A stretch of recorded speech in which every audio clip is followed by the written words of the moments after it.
told me to tell them hoes to pull up. Oh yeah. Be like that sometimes. My husband That has left that me before. your husband left you in jail before? Oh yes. And he told them dudes to tell them dudes to come No, he get you? didn't tell me Oh, that. see, that's different. See, you probably hit that man. You probably did something to him. And he was like, I'm gonna let you sit for a No. minute. I'm What you a very ladylike say she woman. gonna leave you in there? Huh?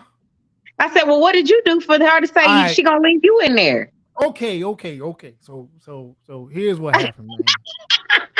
So actually, I went to take my kids, to the movies. We was gonna have a parent out day, and no bullshit, a car ran a light, another car hit another car, and that car spun into my car, right? And so my car is not drivable at the moment. The police come to the scene, they're taking everybody's information, and boom, boom, boom, boom, boom. And so the police pulled me to the side at a certain point and said, you got somebody that can come up and pick your kids up? I'm like, yeah, but for what? We good? You know what I'm saying? He's like, okay. He's like, no, he said something. He said, do you have somebody to come pick you up? I said, yeah, we good. And he said, then when they pulled up, he said, hey, we need you to step to the side. And the police are cool. Police know how to play it real cool. Like, yeah, step on over here. He wasn't aggressive. And then they slowly, they basically was like, go ahead and they went through my pockets, took my wallet, took my phone, and was taking stuff. And they said, okay, now go ahead and put your hands behind your back. And I'm like, put my hand behind my back. Like, why I gotta put my hand behind my back? So put your hand behind your back. They said your license is currently suspended, and in the state of Georgia, if your license is suspended, you basically go to jail without collecting. You go straight to jail without collecting $200. And so I'm like, God, well, and so at the moment this is going on, I'm confused because I'm like, why am I going in? I'm like, okay, there's some unpaid tickets somewhere. I'm like, well, somewhere I had to be irresponsible. I'm thinking this, but I don't know. And so when they take my wallet, they taking everything out. They let me keep my wallet, and then they hand my cell phone to my ex. And so they knew what they was doing. Wait, look. So they might have. So they hand her my phone, and at this time, see, we're separated at this time. And so I didn't have a lock on my phone. I don't need to have no lock on my phone. I don't live with nobody. This is when I felt some of the freest ever. I ain't had to hide nothing. So she got that phone, and when I'm in the back of the car, and I'm thinking about it too. It's like it hit me like, yeah, she got that phone. But I rolled down the window, and they said, I said, hey, you got my phone. I was like, but you're gonna need to hit my job up and let them know I can't get there, in case something's going on. So they're like, all right, bet. So she said, okay, grab my stuff, and she leaves on. Get me down to the jail. And it takes a minute in DeKalb County for them to process you. If y'all ain't been, it takes a little minute. It don't just happen quick. So as I'm sitting in jail, I'm waiting, and I'm thinking the whole time, like, man, I gotta get that phone call. Gotta get that phone call. So I want to say maybe like 3 hours go by finally today. Like, all right, they call me on out, tell me to get my phone call, and they let you use the regular phone, and you got to call collect. And so I hit the phone up, and her phone ain't even accepting collect messages, which I knew. So I called her mom, and I'm like, hey, what I'm saying? Can you go ahead and call her real quick on 3-way so she can come get me out of jail? And she's like, oh, okay, no problem. Soon as she called her, she said, I don't know why you calling me. She said, I don't know why you calling me for him. And her mom was like, what's going on? Say, tell him to tell these hoes to come pick him up. Tell him to tell his friend. And she just name dropping. I'm like, wait, why are you going through my phone anyway? Boom, boom, boom. I'm going off. Now, we're separated at the time. We're not together, but we kind of should maybe be patching things up. I can't remember the details, but I know she had some smoke from my ass. So she hung up the phone. Bam! Just hung up the phone. And then her mom is chuckling a little bit. And she like, because she's trying to diffuse the situation, but she's laughing too. I'm like, man, it ain't funny, man. I'm right here, and the dude's behind me, so I can't just keep dialing numbers. And so I hang up. So I hang up, and then some dudes behind me is like, hey man, is it all well and good, man? Hey man, we got next on that phone. So I'm feeling like, okay, man, this is a phone check situation.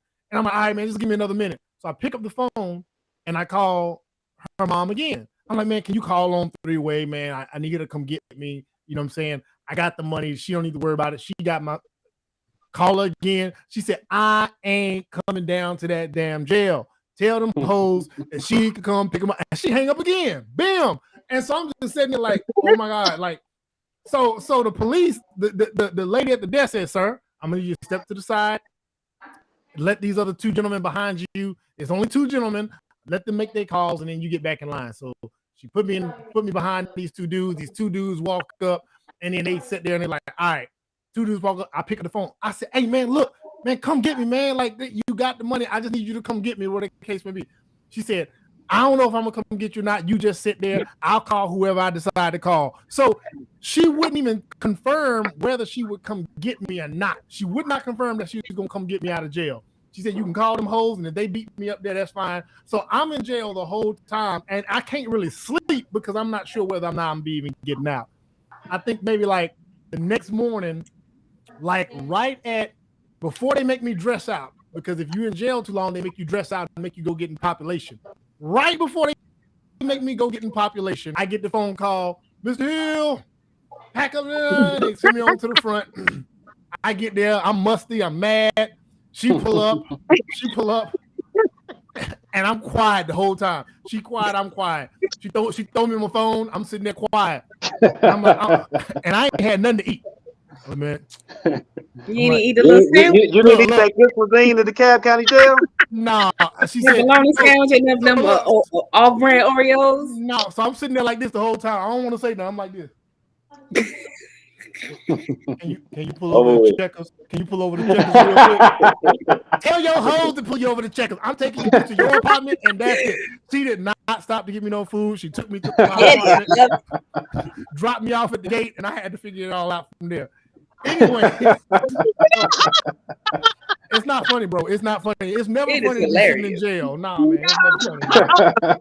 Nah. Oh, I done stayed in jail the whole weekend. You'll be all right. Hey, I've done that too. My dad left me in jail over a weekend one time. So and that's a whole other story.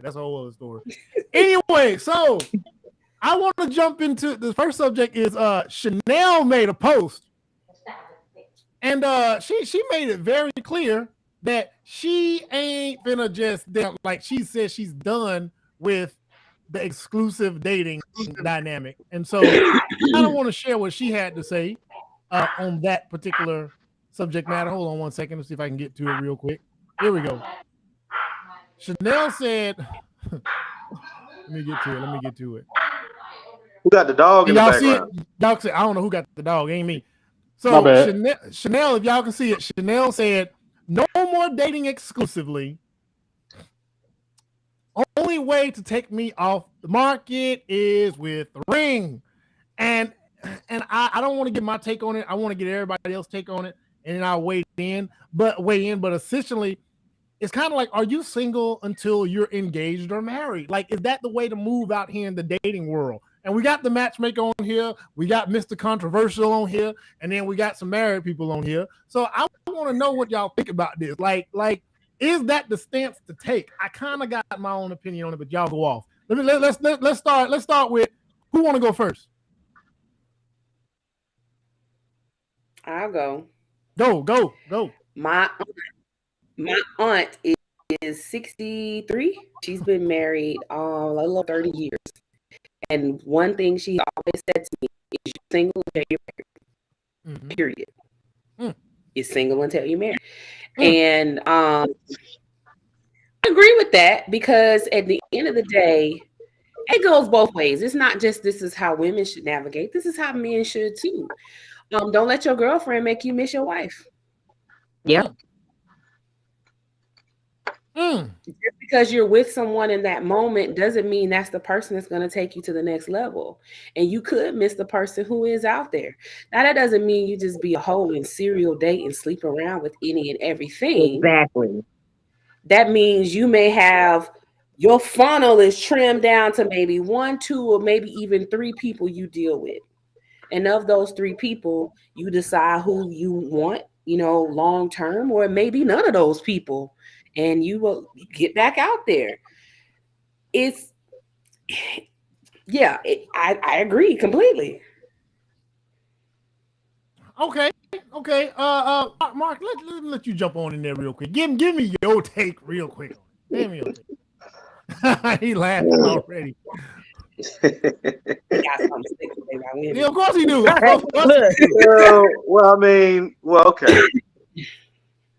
Okay. So you want to be married, right? That's what you're saying. Ultimately, you want a ring, correct? Okay. And I forget, how old are you? 35. 35. Ooh, right there. Right Oh, there. here it is. Right there. Ooh, the wall is right there. No, You take one more step, you're gonna bump into that thing, okay? I'm telling you, it's right there. So okay, okay. Um, okay, fair enough. Fair enough. You want a ring. What are you doing to get that ring? Like, what have you Well, been it's doing? not. Like, Well, for me, it's more so for me. It's not that I'm struggling to get to the point where, we are talking about marriage or we want to take it to the next level. But I personally don't want to spend my time being committed to someone that I don't see myself moving forward with in that way. So it's not necessarily a struggle for me to, have a committed situation like it's just like, okay, I'm jumping in and we're deciding we're going to date exclusively, and then I decide like I don't want to take it any further than this, so I just don't want to take myself off the market if I don't see this elevating past that. I mean, right, rightfully so. But I guess why are you so are you picking guys that do you find yourself continuously picking guys that end up saying, it's not gonna work out?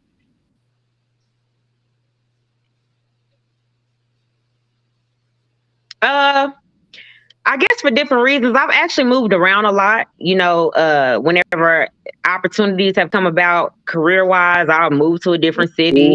So it's more so, a matter of me just like the changes that have happened in my life. I just don't want to limit myself in that way. Like I want to know, like, okay, I want to be sure about more than just the basic things, the little things that tend to shift once you start dating exclusively, because the basics are there. It's like, our, the things that we view as far as our goals, aspirations, do they complement each other? Like, our the basic things that make you decide to be exclusive in the first place, like that's in place. But then the little things, like whenever I'm around you, is it something, are you okay with me needing space? Are you okay with the things that matter, the little things that people tend to overlook when they decide they want to date exclusively? I tend to kind of like pull back. So I'm like, I need to stop jumping in head first, and being ready. Well, not head first, because I don't necessarily move fast, but I don't want to, take myself off the market because they're just like the basic things are in line. Like, what about all the other things? I want to know that that's in place before I'm just like, I'm not available. I'm off the market, and this is what it is.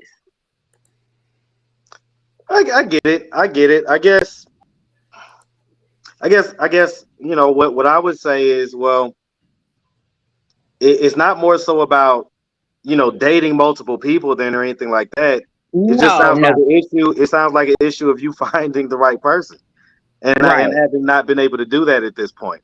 So it's not really about dating multiple people. It's about you and your situation and what you got going on. Do you want kids? I do. Well, yeah. Well, I would say that, and everybody has their opinion, but I would say that, yeah, maybe you do want to have a little sense of urgency. You was talking about, you kind of jump in and things like that. Yeah, sense of urgency is kind of that's where you're at this point. And so it's I don't think there's a problem with jumping in. I think the problem is the guys maybe that you pick, you initially think that they're going to be whatever, but then it doesn't work out. And it seems like you haven't figured that out yet. So it sounds like it's been a rotating pattern that you haven't been able to find yourself out of. Is that correct? So. What Letitia Underwood, that's the matchmaker. You see, she's smiling, boy. She's what like, you got? What you got? This is what I do. Hold on. But before we let the panel professional, I want to here, Mr. Frank. So before I let you go, so I think I took it wrong. I took it like she was saying no exclusive dating, as if somebody come up to me and I got a man, I'm gonna be like, well, nah, I'm single until he wifes me. But you're not saying that. You're saying you're not so willingly to take yourself off the market unless it's the person you see that you can spend the rest of your life with. That clarifies it for me. I damn near have no rebuttal to that because I firmly believe in you don't want to waste your time on the wrong one. We us men, look, we're time wasters. I have been a time waster. There's women out there in my existence. I'm like, yeah, I wasted your time for a year, 2, 3. I mean, damn, I burned up calendars, wasted, and I knew I was wasting somebody's time. We have time. See, that's Frank. The thing about it. We have time. Yeah, we'll bullshit. We'll bullshit. Y'all die early. What you like, even if everything is in alignment and everything is good, we're enjoying each other. But I'm not gonna say you're my man until you're ready or we are ready to be married. And that's a serious conversation we're having. That's heavy. I completely agree. Ain't no I do agree. But that would be dating, because if you're not saying that he's your man and he's not saying you're his woman, then y'all are just dating. There's no label for relationship there. So you aren't saying you don't want to exclusively date. You just don't want to exclusively take yourself off the market completely to perhaps date someone else. I'm not saying just jumping from someone else, but if you're saying I'm not going to label you as my man, then we're not in a relationship, then you are just in fact dating. But how do you go? Well, I want to get Frank's one, but I wonder, so how are you going to get to the relationship part if you don't? How are you going to get to the marriage and engagement part if you don't get to the relationship part? Yeah. So how do you get to How do you get to the point of deciding to be exclusive? What makes you decide that? You look for the qualities in a person, this is someone that I could build with. This is someone I could do X, Y, Z with. And then I want to make this my woman. So if you can come to that type of decision for why would that be temporary? If you feel confident enough to claim someone publicly and this is what we're doing, you my woman, you my man, why would you do that temporarily? If you're that confident to take that step, then we should be talking about marriage. Preach. Damn. Go ahead, go ahead, Frank. Let Frank jump in here real quick. The reason why I wholeheartedly agree is because it cuts off the BS. If you let a dude know exactly where you stand, then you're telling him how he needs to perform. You know what I'm saying? Like, nigga, I'm not finna be in a boyfriend girlfriend situation for 3, 4, 5, 10 years, waiting on you to make up your mind. You know what I want from jump. So if you're serious about me and you being exclusive, then we need to start talking about marriage. I ain't saying get married within a week of knowing somebody, but if this dude is showing intention, then why not show the ultimate intention and say, look, this is what I want. I don't want nobody else to have you. And this is what I'm willing. This is the commitment that I'm willing to give you in order for us to be exclusive. When I met my wife, she told me, she was like, well, you haven't really dated around that much. So how do you know that you really want to marry me? Because I know what I want. I don't need to go out and sample other women to draw the conclusion that I want you. I know that I want you, and I know that I want to spend the rest of my life with you. So I'm gonna marry you. The hell? It's as simple as that. Well, so I think that when you allow when you're taking these, like, boyfriend and girlfriend is cute in high school. Exactly. You can do it in college. But come on, man. We in our 30s and 40s. It's like, do we It's a lot on the line, do sir. It's a lot on the line. Well, everything is I a mean, risk? that's fine. It's That's a fine, lot on Danny. the Take It your line. is a time. lot on the line, but that's even more reason to not be playing around with folks. One thing he is Exactly. right about that when you state those kind of things, you absolutely do narrow the field of the dudes because they know what it is from jump. So when your cutoff game is you not talking about what I want to hear, I mean, men will respect it. If nothing So there else, was a men guy, will respect that. real quick. There was a guy. And then Letitia There will was a jump in guy. after you. There was a guy who was telling women this exact same thing. Okay, he was pretty popular. His name was Kevin Samuels. He was telling women this exact same thing, but they didn't want to hear from him because Oh, because they don't want to hear from women he was either. I'm too not one of blunt. those women. There was a lot Yeah, of things that Kevin spoke about that I was like, I mean, it can't be denied. He Kevin spoke So wasn't wrong. about he I spoke didn't hear about him on necessarily say that, but he he had said spoke a lot about of things that I dating. agree with.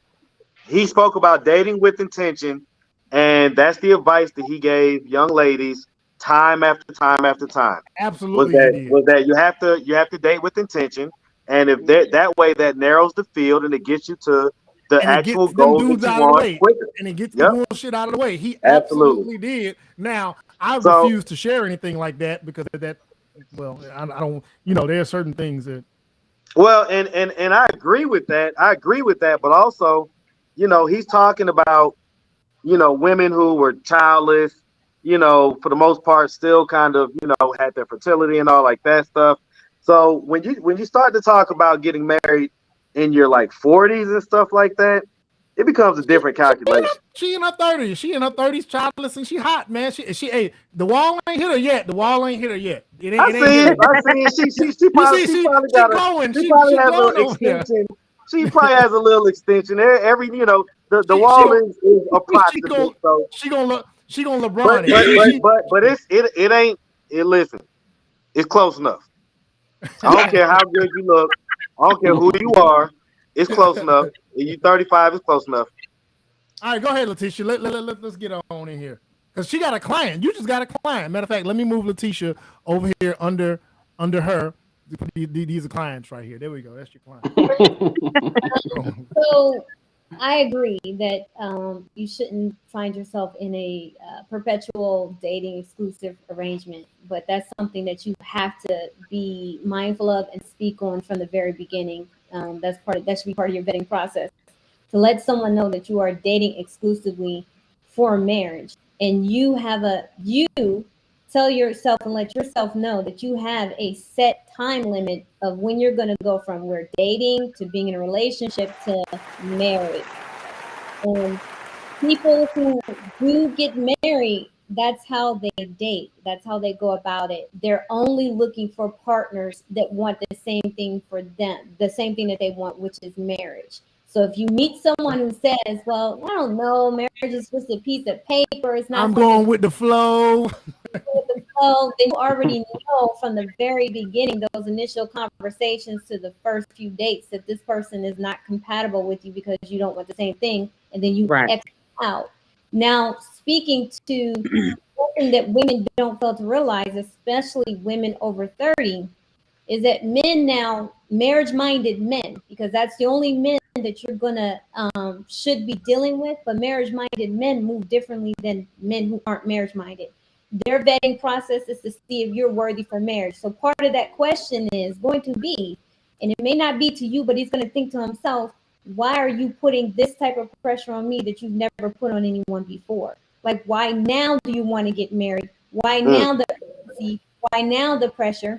mm, Because a lot of marriage-minded men are going to be the type of, they don't want to feel as if they're the second best, they're second class, they're the fixer upper, they're the cleanup guy. You've had your fun, and now all of right. a sudden you're looking for him to be something more than what you didn't look for in the other guy. The other guy got to fun you. He was Hmm. enjoying The the young. moment and have fun and be Here this free. nigga go. And now you have all of these standards and requirements.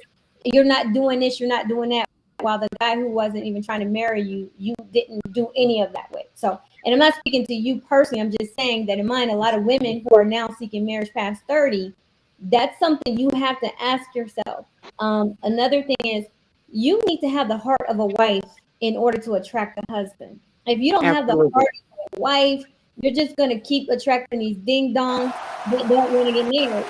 And the heart of a wife is just you being you and doing you as you would a good solid man who you deem going to marry. The trick is you're going to do all of these things for the man that has already shown and said that he's going to marry you someday. So women put up these barriers and these walls of I'm not going to do this, I'm not going to do that. Well, the good-minded man is not going to jump through those hoops. The marriage-minded man is not going to be willing to jump through those hoops. So you've already disqualified yourself. So you need to make sure that you're still a good woman. You're still willing to do all those things that a wife would do, a good partner would do, a good woman would do. Just make sure you're doing it for the good marriage-minded man, and you figure that out from the very beginning. Right. I'll be goddamn. I will say this. Real talk. When me and my wife got together, when we first started dating, when we met, she was dating with those intentions, and she made it very clear. And I thought I was, but I wasn't. And the moment that I confirmed, nah, let's just go with the flow, we'll see, she was out. She literally chucked up the deuces, and she did not linger. Let me put that out there to women. When you have these standards, you take this stance. Do not linger. I don't care how much. Go cry in the car. Go cry in the car if you're gonna miss them, but don't linger. Because my wife didn't linger. She cut me off. I remember I shot her a text message some months later, and I said, "Hey, I need somebody. Can you put me in contact with somebody to get my daughter's hair braided?" She said, "Yes, I'll put you in contact with somebody." 1, 2, don't text me back again. Don't reach out to me back again unless you're talking about what we need to be talking about, because I'm not the person. You can use Google, you can use this finder, you can do that. Because she was very intentional about this. She wasn't going to allow me to be an orbiter and just suck up space, because I knew how she felt and I knew how she was moving. And I respected that, so I just had to fall back and go waste somebody else's time, which I did. And so you know as a man, and also what Letitia was saying that's very valid is when you're marriage minded as a man, you know what, especially if you've been married, you know, but if you've been around marriage, you know, but your senses are up for wife type, and you know who she is. You sense it, you pick it up, and like Letitia said, the woman is she's moving like a wife. She treats you like a wife with a husband. But if she's smart about it, she's just not going to waste much time with you if you're not intentional the way that she's intentional. So like she's saying, you can stay in that same frame. You can stay in that wifely feminine frame. You don't have to come out of it. You don't have to be masculine. You don't got to, I'm a, what's the thing? Fuck nigga free. You ain't got to move like that at all. Just cut him off, keep it moving, and then, you'll do your thing, and it'll yield desirable results. I absolutely think so. I think one and very important thing that a lot of women need to realize when it comes to the whole difference between the girlfriend and the wife thing is they'll say things like, "Well, I ain't doing that because he's not my husband." And it's like, wait a minute, why is your character changing because of how this man is moving? Exactly. Either you are who you are or you're not. Right. So You ain't that. I could be just dating, or we could just, be smashing. If you come over and I'm cooking, do you want a plate? I'm fixing you a plate. Here's a drink. Mm-hmm. That's just how I move, period. My character doesn't change based on these things. How much time and effort I put into you might change. But who I am as a person, my femininity, all of those things exist. I don't need masculinity to be feminine. I know who I am. I don't need any of these external conditions to say who I am as a woman. And a lot of women need to realize that. They're like, "Well, I move like this because I ain't got no man." Taking out your own trash is a whole big different thing than just having masculine qualities. Absolutely. And you can have masculine qualities in a feminine stance. Mm-hmm. So who this man is shouldn't determine who you are as a woman. And if it does, that you don't deserve that man, period. Man, I'm so glad you said that. because I'm so sick and damn tired of these podcasts and these posts talking about that a man got to be masculine to unlock a woman's femininity. Like, no, if she's a hard leg, she a hard leg. That's just her. She got a little nigga inside of her. She got a little nigga inside of her. That's just who she like. No, ain't no amount of paying bills or changing and rotating tires and damn killing spiders in her house is gonna make her soft. If she ain't soft, she just ain't soft. Facts. Big As simple as that. Granted, in the presence of a certain type of dude, that softness is elevated. Yeah, Right, it can absolutely. only be elevated, but it has to be present. It has to be initially. present, absolutely. Right. And men see what he just said is something that a lot of men have fallen into this trap. As long as I tap dance and perform, oh, let me show and drive and show you this trick I can do. Oh, and then no, y'all are fools and idiots, and y'all are wasting y'all's time too, because she's going to already present herself in her feminine frame. It already exists. You don't have to do tricks and do anything extra. But a lot of men are out here spinning their wheels thinking, okay, if I do what they say I need to do, they're going to be what I want them to be. But don't waste your time. Don't waste your energy. It's not worth it. You will still end up she will be masculine if she's going to be masculine. No doubt about it. Right. There's some men who like masculine women. Yeah, of course they do. They in the gym. They in the gym.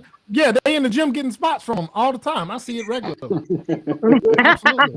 And then you also have straight femboys who like masculine women. Oh, shit. Like that's a thing. Yeah. Well, because it's about energy. Like there are men who are in their feminine energy. That doesn't mean that they're like softies or they're gay or anything. They're heterosexual men. It's just the role that they like to take in the relationship would be more of a step back in the background. They're more the follower, not going to be the leader. So that type of man would do well with a masculine woman, a woman who likes to take charge. She likes to lead. She needs him to support her. She needs him to respect her. That dynamic works. So it's like the opposites attract. So if you have a masculine woman, her counterpart would be a feminine man. So I don't think you all should be laughing at men being feminine, because those women need somebody. So they'll leave you alone and stop posting about you and making it seem as if you're toxic if they understand. They still gonna do it. They still gonna do it because deep down in the pits of their core, yes, they really actually crave that masculine man. That's what they really actually crave. Their masculine energy rebuffs it.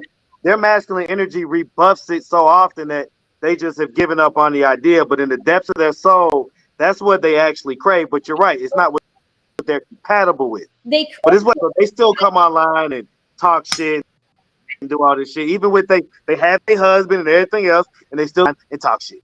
But they crave it because that's what they're conditioned to believe that they're supposed to want. I've worked with many of women who are CEOs and companies.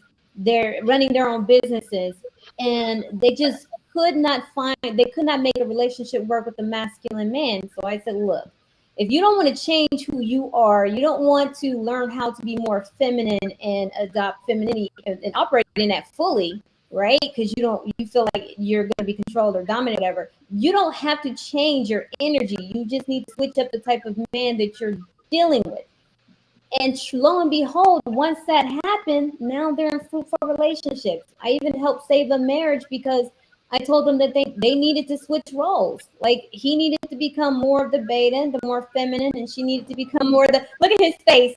But their marriage was on the rocks. I mean, if it's working, it's working. I mean, and I know that's hard for a lot of people to hear, but when my job is to not tell you what you should do, but it's to help you get the results that you want. And so their result was they wanted their marriage to work out. And I just saw that, okay, the problem is he likes to be the homemaker. She wants to be at work. So switch. Hey, no. Your house husband, honey. The homemaker. Oh, babe, this apron is cute. she was miserable because with childcare and everything, somebody had to be at home. So she was miserable in that role. She, doing all the cooking and the cleaning and doing all that stuff. She didn't. No. She was miserable. He loved that stuff. Like there were times when he'd come home from work and he would be folding the laundry and decorating and cooking, and he was tired. And he was You okay, you punking us. no, I'm not. I love it. If they like it, I love it. I told them, I The only said, reason why I'm laughing is because my well keeps going hard laughing. No, I'm so disappointed that these men exist. you guys need to switch roles. At first, What manner of nigga is this? At first they rebuffed it, but he ended up staying at home, and she went and got a job, and she's excelling. Like she is in management position, and he's taking care of the kids in the home, and so their marriage was. He's gonna end up cheating. He's gonna end up cheating, and she probably will too. They're gonna end up cheating. They're gonna end up cheating. Yeah. They've been together 14 years, so They might just have an open marriage. I mean, She cheating already. She cheating right now. He's gonna end up cheating because that's gonna be the only way that he's gonna be able to feel like a man. So he's gonna end up cheating for sure. I don't think he want to feel like a man. But see, she doesn't emasculate him. She doesn't talk to him. She doesn't talk down to him. She definitely shows her appreciation for the role that he plays and the fact that he makes her life so much easier, and the fact that he's doing what she doesn't want to do, and then he appreciates the fact that he's doing what he wants to do. He did not like working. He really didn't. He's not the type I think how long ago did they make this switch? I know. My hands rough. They made this switch in, I think, 2012. They made the switch. 2012. It's still working. 2012. They made this switch fairly early in their relationship, and as far as you know, everything's still rocking and rolling. Yes. Is she on Facebook? Stop. They are on Facebook. I'm not giving you any names. I want to see this nigga. At the end of the day, I think it's the emasculation piece that becomes the problem, because many households do operate like this, where the man is the caregiver, but it's when the woman takes on this role of, well, I expect more from you. I expect you to be the man and let me do what I want. That turns into emasculation for the men. And I think that's usually where the problems come in, because some women, they don't know how to necessarily navigate.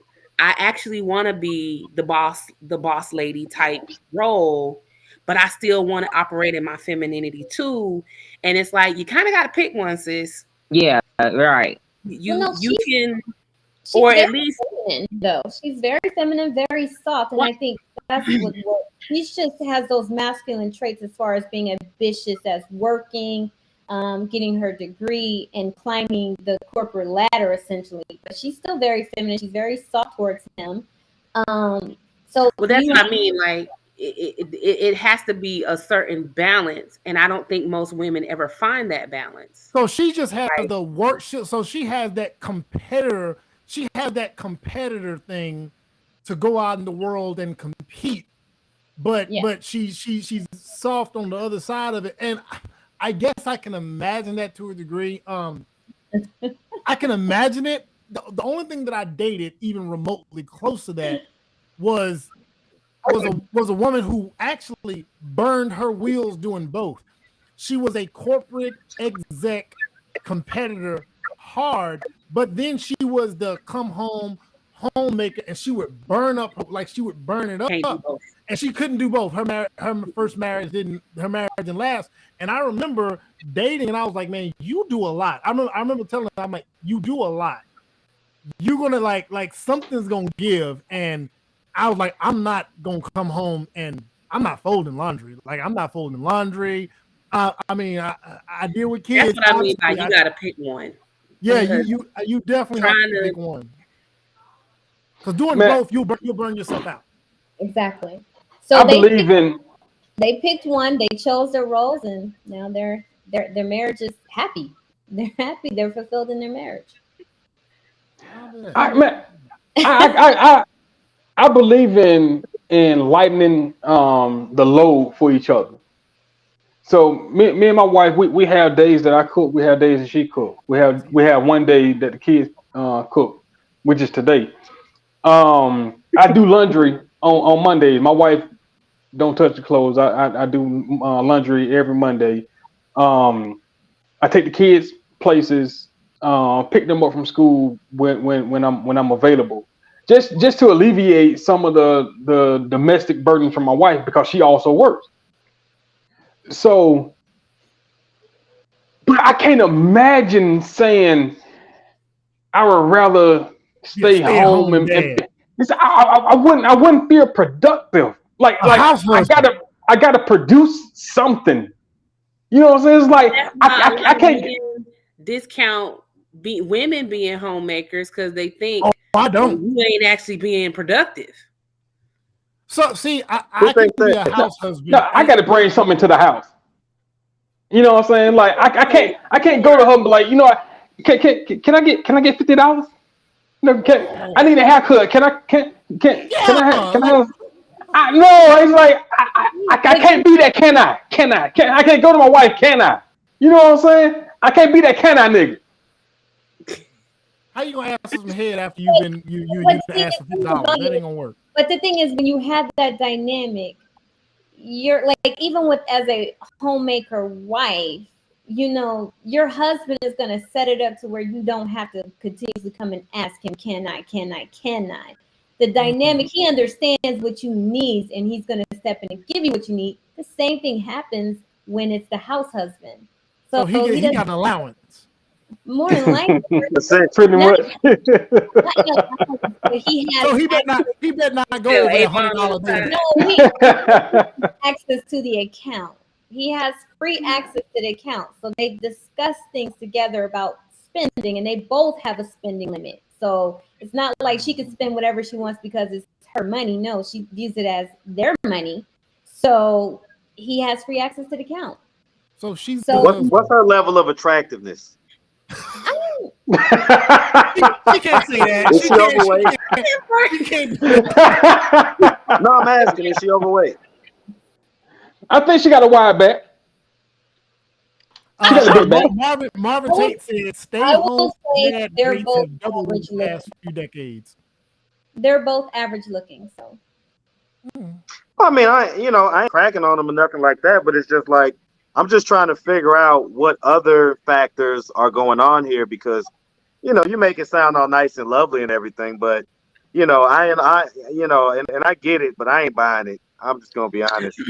I mean, you got a lot of men that are burned out on the grind as well, and they kind of want the opportunity to just do something different. It doesn't. So if a man is burnt out on the grind, what do you think a woman is?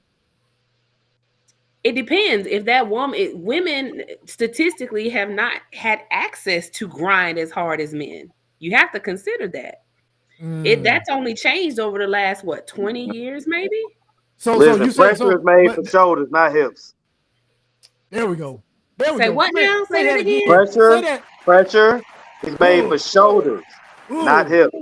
Yeah. Well, I don't know about men have hips too. So the pressure that is no, we have pelvises.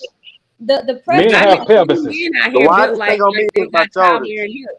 The pressure that is applied when you're delivering a whole human being out of your pelvic region and trying to push that and deliver that baby, that's a lot of pressure. So wow. Can't sit here and say pressure is made for shoulders and not hips.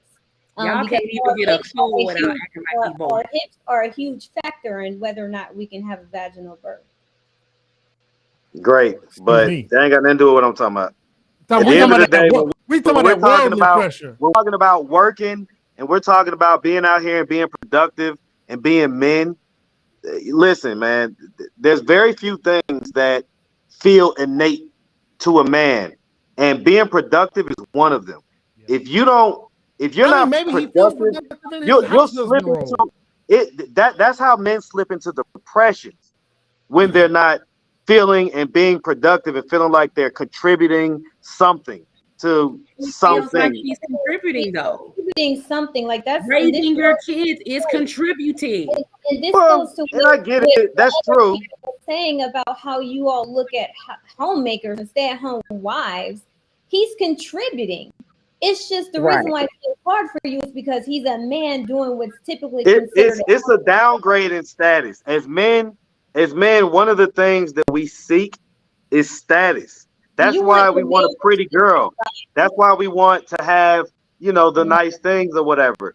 And amongst other men, his status is low. His status is low. Nobody respects that shit. And happily married. Who cares? Like, why does well, it matter he to you? he probably cares to some extent because nobody wants to be seen as like a wimp or like some type of, you know what I'm saying, beta type of, you know what I'm saying, you know, where your wife is taking care of all the heavy lifting. But he cared more about his marriage and his wife and saving his marriage than he cared about what other men would think of him. I think that's what it boiled down to. And if you're going to focus on how other men look at you and you're not focused on your marriage and your wife and everything about being in a relationship and being married deals with how other men are going to see you, you're not likely to have a successful marriage. Nah, it ain't got nothing to do with that, man. It's more so about the fact that at the end of the day, amongst his social circles, let that man be a house husband, man. If that works for him, let that work. You do realize house husbands have he social like it, I love it. too, right? He like it, I love it. But in the type of circles that I roll around, ain't nobody gonna respect that, man. And so if I guess you have to find your tribe then. If you're that type of guy, you got to find a bunch of, you know what I'm saying, house husbands, and y'all form a house husband group and a reading circle, and you know what I'm saying, y'all could compare recipes and, you know what I'm saying, talk about all the times when you pick kids up and all that type of stuff. But So that ain't the type of stuff that guys have to pump through them. Women do, because that's exactly what you did. You tried to emasculate him in a way that women do. You say women do, so it's okay for men to do it, but it's this not whole situation emasculates him. And yes, men and women are different, so we're going to be doing different things, and the roles that we play. If you're playing a role that's a traditional female role, then you know a lot of times, depending on what type of guys you're around, they're gonna look down on you for that. But who cares though? Are we actually living our lives by like what these people who we really don't know and may not even value their opinions? These are guys that we know though. Let's say the guys that you work out with, the guys that you go shoot pool with, the guys that you know what I'm saying, your guys, because you always gotta have you know, if you're in a relationship or whatever, you still gotta have your outside stuff that you do. And so what I'm saying is that, you know, I mean, amongst the fellas, I don't know. It's gonna lower your status. I know more men jealous of stay-at-home dads, like jealous of stay-at-home dads. Who? Yeah. Look at what Marvin just said. See what I'm saying? Hold on. Marvin just said. Can we answer that question? Hold on. Marvin said, if your wife makes $75,000 more than you and said stay at home with the kids, what would you do? Let me answer first. No, I'm not staying at home with the kids. I'm sorry. No, I wouldn't do it. I just wouldn't do it because I know I would be miserable. It's not that I would be miserable with my children. It's that I would be miserable because I'm not out and being productive in the role. It's not that I minimize what she's doing in the home. It's not that I maximize what she's doing outside and I don't think that she's good at it. It's just that I deep down know that if I take that role for an extended period of time, I'm going to be miserable. Now, a lot of times what happens, you know, men hit it like, so if you're in a career, like let's just say a man is retiring, right? Military men, whatever, cops, whatever, they get to a certain point, and if they have kids and they take a year in retirement and stay home with the kids and I've seen that happen. And every single man that I know has done that. Every single one. After about 9 months, they were like, they had to get out. They went and got another job. They found a second birth, a second career. So in most cases, that's the case. I can see that. Well, how do y'all think women don't do that too? I mean, I gave my husband 2 months after my son was born. 2 months. We're not doing this. 2 months. You can't turn a workaholic into a housewife. It's not gonna happen. You say you can't turn a what? A workaholic into a housewife, like, and I wouldn't want to do that either. I've never wanted a housewife either. So, well, I did, and I lived that life for a little while, See, I And so wanted a I'll answer the homemaker, not a question. housewife. So I'm gonna answer Marvin's question. So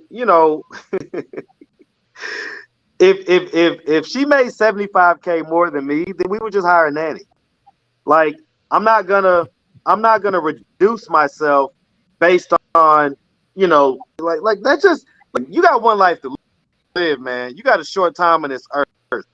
If you're gonna be doing stuff like and I get it. Listen, it's a more traditional female role to nurture. That's a female quality. Now, of course, we all have nurturing in us. We all can do both female and male things, of course, but it's more of a feminine quality. And so, if you want to sit there all day and be nurtured feminine qualities for some block of your life, hey, you like it, I love it. But for me, for the short amount of time that we have here on this earth, I'm gonna make it be meaningful. And I'm not saying that that's meaningful, but that's not meaningful enough for what my role is. That's meaningful for what her role is, because that's how that's how humans have operated on this earth for millennia. It's only now that we're in this new place where, oh, you can't turn a wallet into a housewife. Well, shit, then she probably should be a wife. Though. That's socialization. He said, charge her to be a wife. No. Well, my issue with my husband was when we met, it's like when you met me, I had 3 jobs grinding. That'd be the problem. These dudes be needing help. That'd be the problem. These dudes are getting a relationship because they need help. They tired of paying all the bills. They can't handle it by themselves. He's in the military. He didn't need help. He didn't need my help at all. They ain't rich. They ain't rich in the military. Like, come on now. Like that. Make 6 figures in the military. They don't need their wife's income. So no, we don't. No, I've never we don't. I'm telling you now. However, I will say this about me personally in that same space. I've never wanted, because my ex took the years when our kids were younger and didn't work. And I didn't need it because I knew that when my kids got older, they're going to go to school. Mm-hmm. Did I want, have you ever had to come home to a woman that's just been sitting at home and she want to talk? Well, and she want she want to talk because she been chill. I knew good and well I wanted no parts of that. So at a certain point, I'm like, I can't wait till she goes back to work. Now, she doesn't have the burden because these shoulders are built for it. She doesn't have the burden to compete in the world the way I do. And so her income is used for something different. And but her homemaking, I expect it to still remain on par. Of course, I'm gonna step into some categories. Like Sam said, there's a degree of I like to cook, I like to get on the grill, I like to do some things. But with me being the main one in charge of taking care of the household financially and going out there and competing, I'm going to choose what of the homemaking things, the chores that I'm going to do. So I've never wanted a flat out housewife, but I knew I had to have a homemaker. And there's no way on this earth I would have been able to sit back and be that. Like I'm not built for it. See, I'm not doing all that because I'm not built for working. And I'm not built for working and then taking care of home. I thrive in taking care of my home. That's what I prefer to do. I was a homemaker. I was a housewife and a homemaker.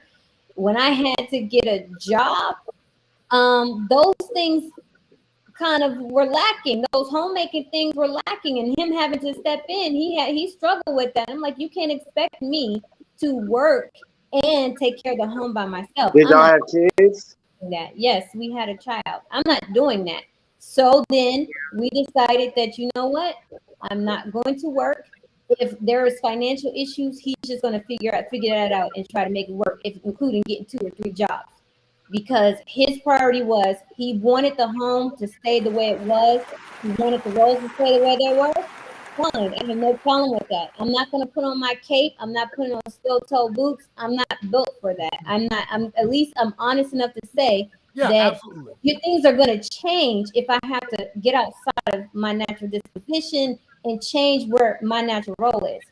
So, yeah. So even now, unfortunately, I'm divorced, but even now in a relationship, I made it clear that I'm not, once we're married, I'm not going to be working. I'm no longer going to work in the capacity of being a matchmaker, a dating coach, a specialist. My business will go away. What about without kids though? What about is your child older now? Well, my child is my our daughter's an adult. In my current relationship, Yeah, nah, I don't what take the that hell much. you gonna be doing? Just what the hell you gonna be doing? Just chilling at the crib? You gotta be a Hold natural. on, A woman of hold on. leisure, baby. A woman of leisure. Whoa. Why do y'all So, hold always on. think that a hater is just chilling at their crib? So if a man comes to a woman and says, "My priority is that you're taking care of all of my needs. My home is taken care Right? of." No, you're right. You're right. That is Let's ease a up. huge responsibility. Yeah. And I understand that. Not as adult. It's really not. Oh, you tripping? Yes, it is. So hold on. Tell me what part of a homemaker. Tell me what part of a homemaker is a huge responsibility as an adult. Because let me preface it by saying this: as far as cleaning and that type of stuff, as adults, like I can see if we have kids, Let and me weigh particularly in. kids. Let me jump in real quick. Let Go me ahead. tell him. All right, bro. When a woman is not working and she is fully dedicated to making sure your needs are met, she's up before you're up. If you get up to work at 5, she's up at 4. You got breakfast on the table and going out the door. Your coffee, everything is going out the door. Your bag is packed, everything is going out the door. Your clothes are ironed, your laundry's done, your suit's picked up. All that is done. My grandmother did it. That night, lunch is prepared. Lunch is already taken care of. Lunch is sent to work with you. If she needs to come down there and have lunch with you at work, she will come down there and have lunch with you at work. Dinner is when you get home. She's dressed, she's pressed, she's fine. Ain't no rag on her head, ain't no tie on her head, ain't none of that. Like, her sole purpose is not the cleaning of the home, it's the maintaining of the man. So all he has to do is just exist in working and producing, and that is it. There's no stress. You ain't got to ask for head either. I'm just saying, it's a whole different, it's a level. That is where she's dedicated. And in order for a woman to, I guess, be that, if that's what you want, like that's what she's gonna do. So I'm thinking you got to raise your standards. If you want a housewife, if you want a woman that's gonna be at home, raise your goddamn standards. Because if this woman decides she don't want to work, I'm raising it up. I'm like, hey. Exactly. I got a lot. I'm like, but if you didn't go into it like that, you can't expect it to just switch like that. No. I don't desire that. I don't desire that. She's saying what she wants up front. Right. My man has very high standards. Very high standards. And exactly what Manuel described is exactly it. And he has very high standards when it comes to how he wants his meal prepped, what he wants to eat, the time of days he wants to eat them, how often he wants to eat. And when we're together, I make sure I take care of those needs. He doesn't have to worry about his laundry like he had used to. He didn't have to worry about going to the cleaners to pick up his suits, organizing. I make sure that his closet is organized exactly how he desires it to be organized to the T. I don't get to say, I'm not doing this, I'm not doing that. Nor would I ever do that, because he is affording me the privilege. He will be affording me the privilege of not working. So I show my appreciation for that by making sure he doesn't have to worry about anything but working, dealing with his clients. And when he comes home, his day is not stressful. He gets whatever he wants, whenever he wants, however he wants. Oh, shit. Oh, let me go. I got to negotiate. And then you mentioned hiring a nanny. So if that's not work, then why are you paying someone to do it? Repeat that. What she just say? I said you mentioned earlier about you're if push come to shove, you hire a nanny. If you're willing to hire someone to do a job, how is it not work? You're willing to pay someone to do a job, but if your woman is doing it, it's not work. You can pay a nanny to how much you need the nanny. So that's not like that's a different thing. And you still paying someone to do a job, so it's a job. Period. So, but it may be a cheap job. So it may be something you could hire a maid to come in twice a week or whatever, once a week to clean the baseboards and all that stuff. But for the most part, keeping the place clean is a fairly easy thing to do as adults, right? So I get it. I get what you're saying, Letitia. Hey, listen. That's if you're doing all that. Hold on, let me finish. If you're doing all that, and it sounds like if your guy is like me, where he has to eat several times a day and he has specific things he has to eat and stuff like that. If he, if he keeps his body in place and stuff like that, if he does all that, then yes, that's more so not the norm, right? So you got a lot of folks you got a lot of guys that don't necessarily require that, so they just eat regularly. They just do regular stuff. You know what I'm saying? And they may just have a decent job that affords them to be able to do that. In that case, so it's nuance. But I get what you're saying. If your guy requires a lot of special nuanced stuff, and he may be to the point to where, like you say, his closet, his food, this and that and the third. Hey, if you're fulfilling all that, God bless you. You know what I'm saying? I ain't mad at it. And he deserves to pay for whatever. But the average situation isn't like that. So let's not sit here and cap. Oh yeah, no. Because these the women average out here. dude, I don't the think anybody average was trying to dude wants his insinuate that. woman to work 40 hours a week just like he does and still do all of this stuff. That was the issue. Like me, I don't talk a lot about things that my I don't think men husband expect and I that. went through. No, I don't think the yes, average man expects Yes, them to do all of that and work. Because you're a fool if you do it. Nah. These average guys, the average guys I know, they first of all, most of a lot of guys are raised by single moms, so they automatically know that they're gonna be doing this and that and the third. They're used to being ran by women, right? So that's the first thing. But then the second thing is that they know that they're average at this point in their life. Like maybe in their early 20s or something, they might try to pull that. But life teaches men quickly enough where we are, where we stand in life. And so, men have to face that. And so most average guys I know, they understand they're going to have to do a little bit of, like Sam just said, you got to do a little laundry, do a little bit of cooking, do this and that. It is what it is. I don't know a lot of average guys that are like just demanding. I guess I didn't marry an average guy then. And that was a point of contention for us. When we first got married, my son was young. My husband was like, I want you to be a stay-at-home mom. And I'm like, well, I give it a shot. I lasted 2 months. I went back to work part-time. And then he was like, all right, well, start your business. Started my company then. Company started doing well. I was still doing all the homemaker stuff. And then I did our taxes one year. And he was like, we're so close. We need to be a 6-figure household. Bet, sir, I'm on it. That next year, I quadrupled our household income. And of course, my stepchildren came to live with us then. So we went from 1 child to 2 child to 3 children really quick. And now I'm raising everybody. I'm at school functions. I'm baking cookies, all of that good stuff, and still trying to maintain a 6-figure business. That's not gonna work. But that's what I said earlier. Y'all tried to tell me like, oh no, the military, they can hold it down. Like, all right, I get it. I know you're military, my way. I ain't trying to talk you down there like that. No, I'm saying you raised. I still didn't pay bills. I still didn't pay bills. If you only make 60,000, listen, if you only make 60,000, you need help. That's just the bottom line. So even if you make, I'm not trying to be funny. You don't know what you're talking about. Hold on, let's be clear. I'm not trying to be funny, but I have not made 60,000 in so long. I can't remember the last time I did, and I'm not trying. But she's talking about when they were younger in their relationship. No. You're adding things I didn't say. Because my husband and I were only married for 7 years, so this ain't been that long ago. My husband has always made significant money, and I have never had to pay a bill. Okay, well, let's just define what significant money is. No, he wanted them to get he wanted us as a household to get to a certain amount. But he should. That's one person's income. Let me finish. No, that's not one person's income. We were trying to get to a certain amount as a household. Yeah. That particular year, my business only made like $35,000. It wasn't a lot. But you have to factor in when you're military, you have your salary and then you have everything else. Mm-hmm. Everything else is almost 50 to 60% of your salary. Mm-hmm. So they paycheck may say 60 grand, but they probably brought home 120. Yeah, easy.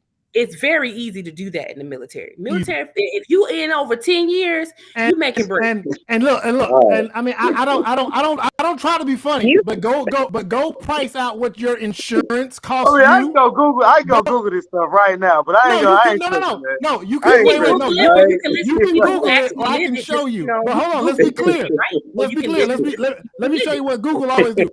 Go find the best healthcare you can find, price that out, and add that on top of it, because I don't give a damn what you're doing in this world. If you think you got enough in your cash to match if you think you can cash out what I can do for a household in medical, if you think you can cash that out, you Marcus, if you think you can cash that out. Now you know me, my well. Don't do that, because listen. No, I'm just saying. No, you I'm just know saying, me now.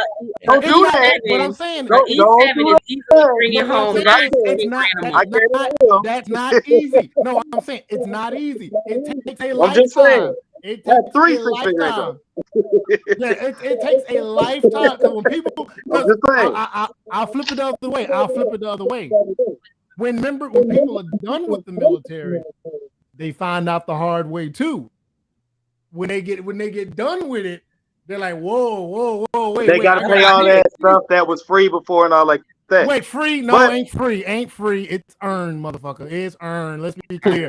It's earned. Ain't no all these motherfuckers. It's free. Ain't free. Listen, I ain't mad at it. I ain't mad at it. I ain't mad at it. All that stuff is free. This ain't food stamps. I ain't mad at it. I was just saying that ultimately, if whatever it is, right? But if it was what it needed to be, then that wouldn't have been an issue. That's all. No, it wasn't necessarily what it needed to be. It was, as a household, we were trying to build wealth. Right. We had point. Significant properties across the country from when we PCS'd. We wanted to set things up for our children so that they didn't have to worry about things. So we wanted a nest egg of money that we could just kind of sit on. And it was like, okay, I need a little bit more from you for us to get to that amount. It had nothing to do with everyday bills, because I didn't have to pay. You said that he said, I need a little bit more from you. That's my thing, right? So I get it. That was about wealth building. It wasn't about just paying some old ratty bills. It was about getting to a point where our grandchildren can be rich. Now hold on. We're going so now hold on. We done jumped on that subject. I want to get on to this next subject. The matchmaker made a post, and she said she's gonna ban me from sharing her post, because I always go on her post and I say, make it public. Make it public. You better make it public. And a few times I've done that, and she's got the smoke, and she's tough. Y'all hear how soft she talk. She don't want no smoke. She don't want no problems. But she's letting me share stuff, and they coming after her on these damn posts. And so on this particular one, she basically talked about non-select and being select. She said a person. Now let's be very clear. She said what consists of a person being non-select on the mating market. So she didn't say non-select women. She didn't say non-select women. She didn't isolate. She said a person, and then she broke down what is considered select and non-select in the dating market. And I shared this post, and I won't go to my post that I shared, because it definitely caught a lot of smoke. They weren't nice to her about it. A lot of hit dogs was hollering. If you was on that post talking shit, I'm talking about you. A lot of y'all hit dogs was hollering. A lot of y'all was in y'all feelings. You know what I'm saying? A lot of y'all was making ad hominem attacks, and y'all could not argue the idea remotely, and you didn't. However, I want the matchmaker to kind of go into how this non-select and select dynamic plays in matchmaking, and how difficult it becomes getting people to understand their lanes in particular as far as it relates to being select and non-select. Could you kind of break that down for us, and how that plays out for you a lot of times? For matchmaking, I don't deal with non-select men and women. Just easier to make sure that my clients, and I work with men. It's just easier that I work with men who majority of women would find desirable, want to be in a relationship with, want to marry. And so in order to make it easier to pair those men with women, I make sure to find women who are highly desirable, not just in their looks, but in their personality and their traits, and ensuring that they have what it takes to be a wife to these men. But when it comes to the select and the non-select, that becomes a struggle in the dating conversation, on the dating side of my business. When I'm coaching men and women on why they're struggling with their options, or why getting them to understand that what you think is options is not necessarily options. Options are only what will turn into end up being your goal. So if you have men orbiting around you, but they're not trying to be in a relationship, they're not trying to marry you, those aren't options. Those are just orbiters. If you are constantly having to simp for women, those aren't options. Yes, they allow you to take them out, they allow you to spend money on them, but that's not options.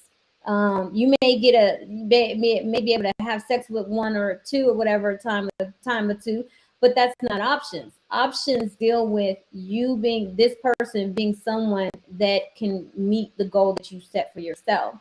So non-select and non-select, it is what it is. It's you have select, you have non-selected, then you have average, and most people are average, straight in the middle. But I'm finding that I have this group of people that I'm constantly hitting the wall with, and I'm having to butt heads with, because they're not willing to do what is necessary to attract the type of person that they desire. And for women, the biggest factor is weight and multiple children.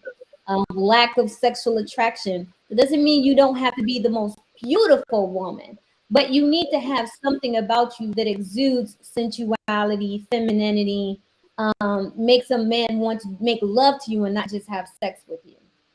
When it comes to men, a lot of that does. I know a lot of the men were like, well, height shouldn't be in there because I can't control my height. Well, it doesn't matter what you can and can't control. The fact is, women desire men who are taller. He doesn't necessarily have to be 6 feet, but above 5'10". You know, I mean, that's not too far off from 6 feet, but 5'10" and up, depending on your body type, is what women are looking for. The reason why I didn't put children in there with men is because women are, prone to dating men with children.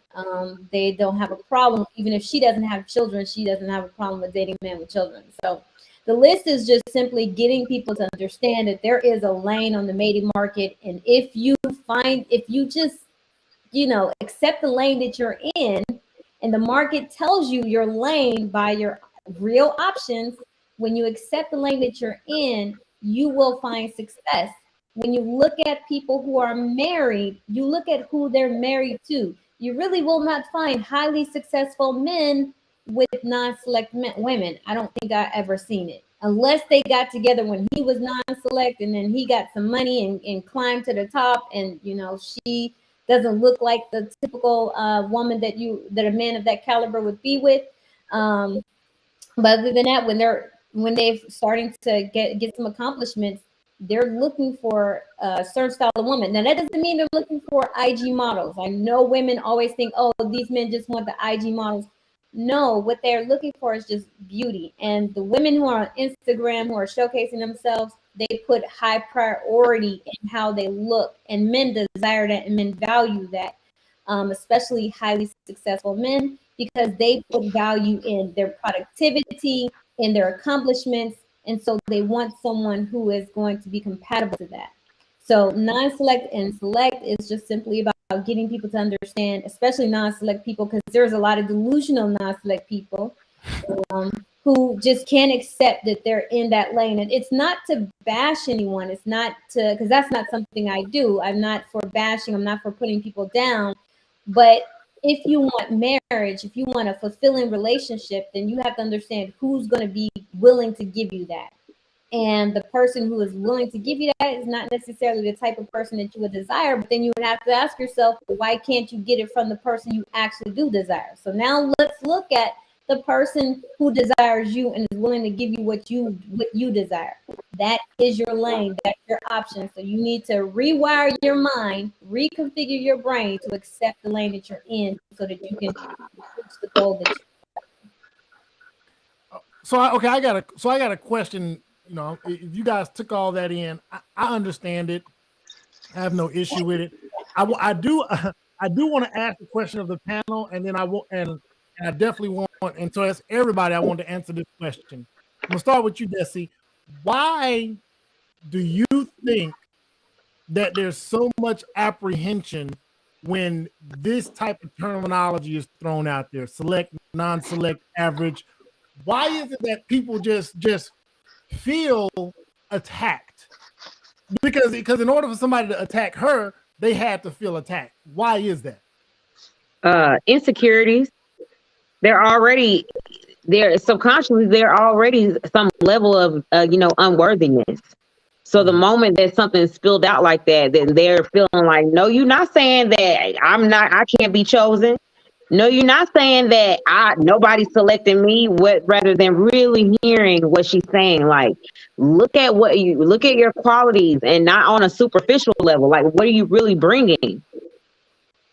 I feel like people are overlooking that element and just taking it to heart and not being realistic. You got to be realistic when you really want to build and have something, attain the type of relationship that you want. So I think that's what's happening. What about you, Frank? Why do you think this is taken so personal when people hear this information? It disturbed the bliss of their delusion.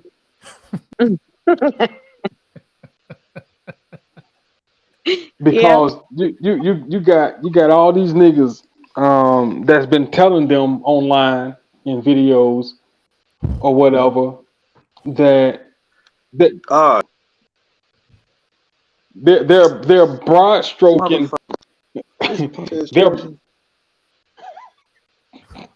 Somebody got to tell you. Go ahead.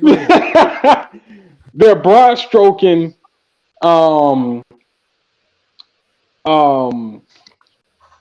women in general.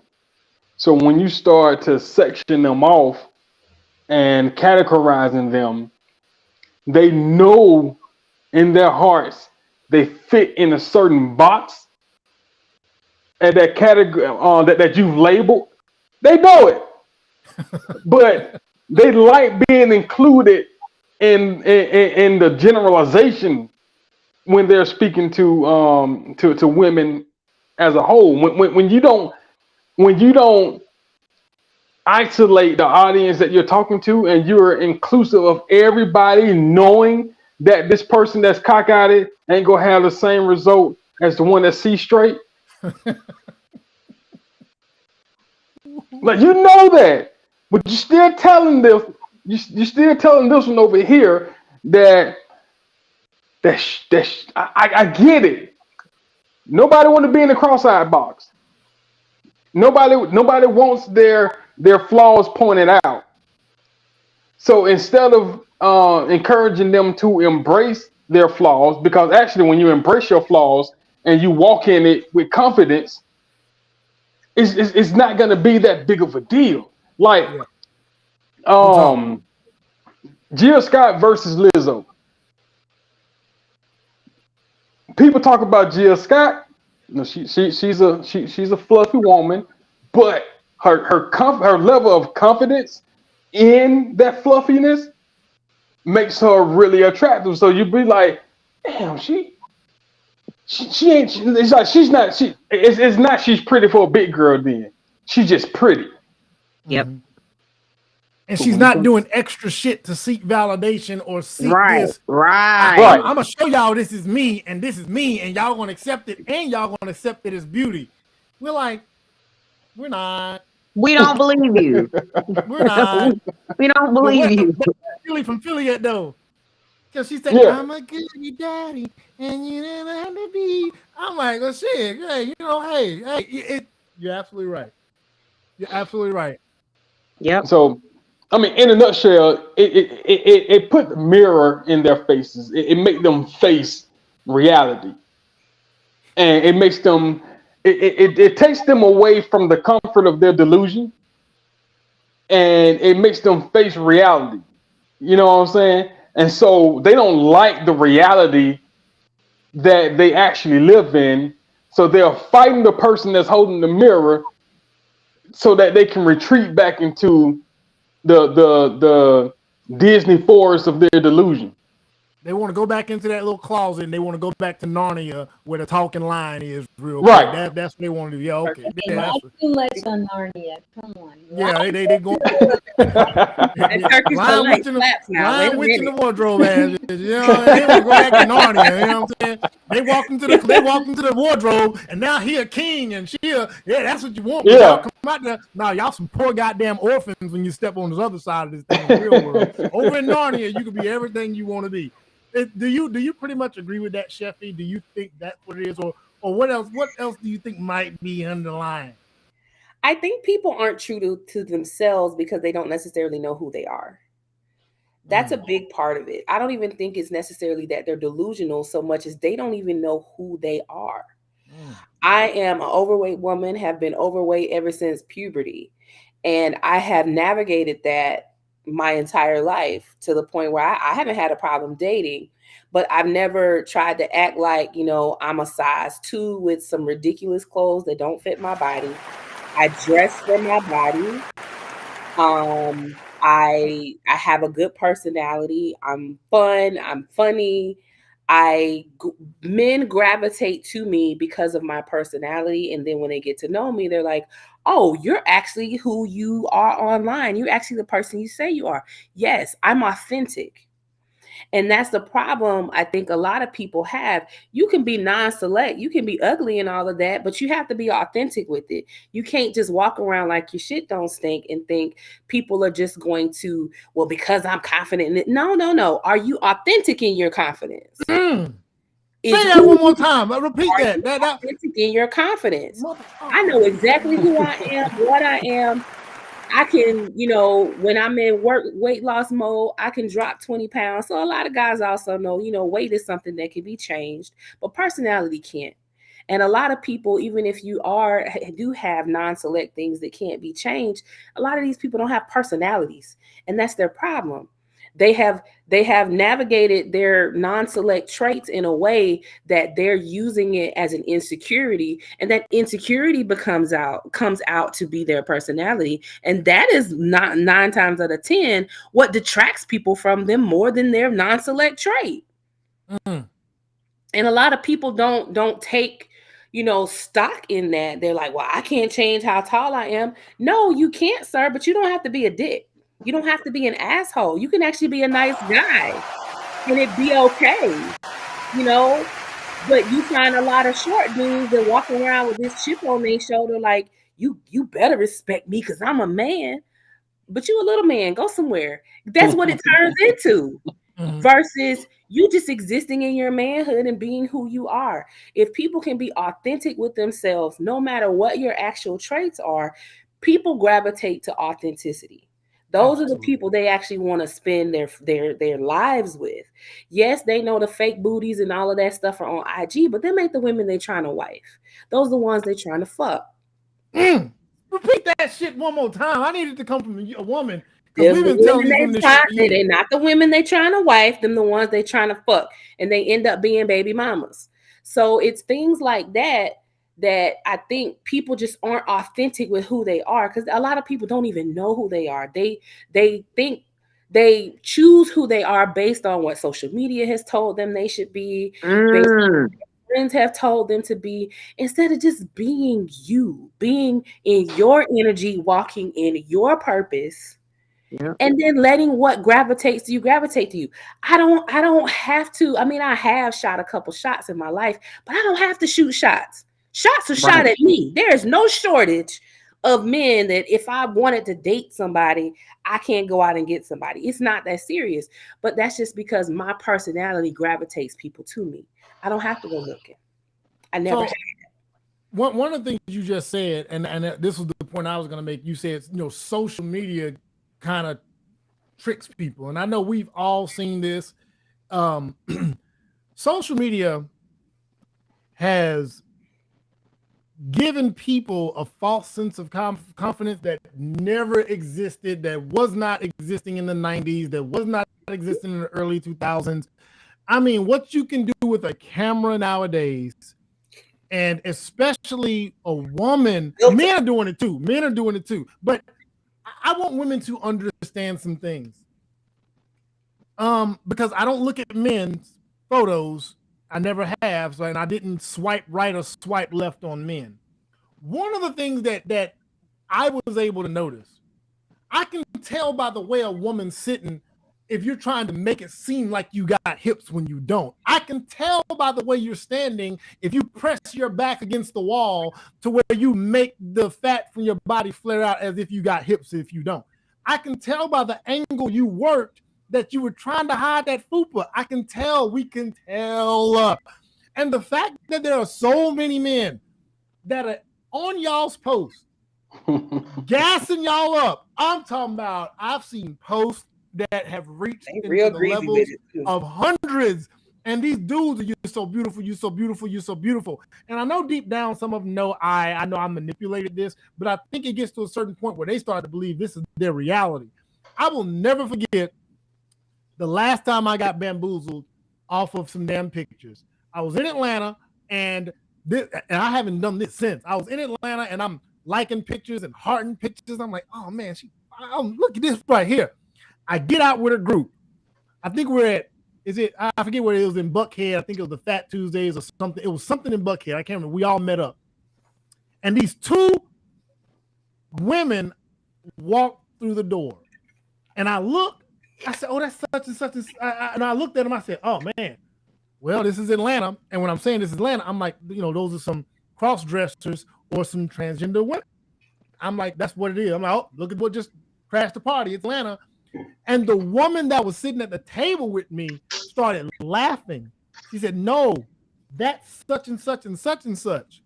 I looked, I went to Facebook, I opened the phone, and I looked again. I said, unbelievable.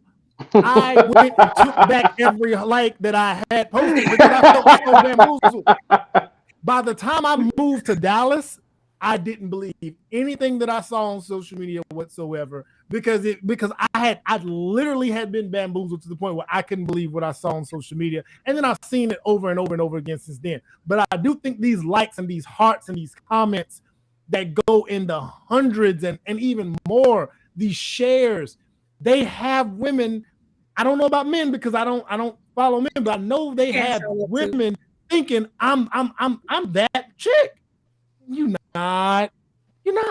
And I'm just saying, and so I think those women will believe that they're select when they're not, and they expect to get select results, and they're not, and then they're starting to trash men because of it. But you weren't that, and you let social media gas you. Marcus, we say your man was telling y'all this a few years ago, and y'all wasn't listening. That's what he gonna say. Hold on, Marcus. I know. So the question was this: when it comes to select and non-select, I asked the panel, why do they think they attack the messenger when it comes to being select and non-select, or why do they attack it as opposed to accepting it for what it is? Well, I think that it's different for maybe the two genders. And I think that what Desi said earlier was pretty much spot on as far as it all stems from insecurities that are already inside of them.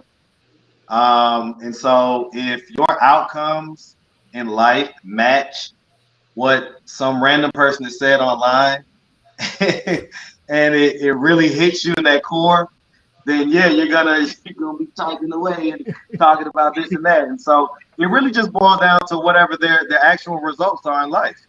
Like they say, hit dogs go hollering. So I mean, I saw that post, right? And for me, you start clicking on comments. You start clicking on profiles, didn't you? Yo, greasy ass. No, I know you always have that kind of time these days. Like I said, I have a lot of different hats that I wear and stuff like that. But the bottom line is that I did see that post and I didn't take any offense to it. You know what I'm saying? And so I'm in one of the categories that she would consider non-select. And that is non-select. It's not what she considers. It's a non-select category. And so if you haven't done whatever work or whatever you need to do in order to close up that insecurity, and have better results out of life, then you're gonna be hurt by it. You know what I'm saying? With the women, listen, honestly, it's like you guys were saying, man, this is kind of how a lot of women these days operate based on the fact that they get all this extra validation from social media. I mean, I ain't gonna cap. You know, man, listen, listen, man, listen. We 40 now. You know what I'm saying? So all these folks that we know and stuff, man, listen, man. It's like watching a slow moving train wreck because they don't know that they ain't really that hot and that these guys are just whoever these guys are just gassing them up. But they obviously are believing it, and it's not going to end well for them. It's not going to end well for them. So, you know, why do people get hurt about it? Because their life isn't matching up to what they want. And so whatever delusion that they, you know, Sam said that they're under delusion and this and that, whatever they're under and whatever blissful ignorance they're currently in, they would like to stay in that. And when someone brings them out of it, then, you know, they're gonna get the taken away. It's unfortunate, you know, when people get to that point where they got to take shots. You know, that part of it is bothersome, right? That I don't ever understand that side of it, and so I guess I won't. I can understand the feelings behind it. Listen, we all want to be included. We all want to be part of the party. Nobody wants to be told that they can't play at the playground, or that them playing at the playground don't mean what they think it does. You know, but you know, like you know, I can just go through it and just even scroll through some of the stuff, and it was just some rude shit. You know, and you know, there was a lot of guys that showed up that had the matchmakers back. You know what I'm saying? A lot of us showed up and made sure we did, and we said what we had to say in part of it.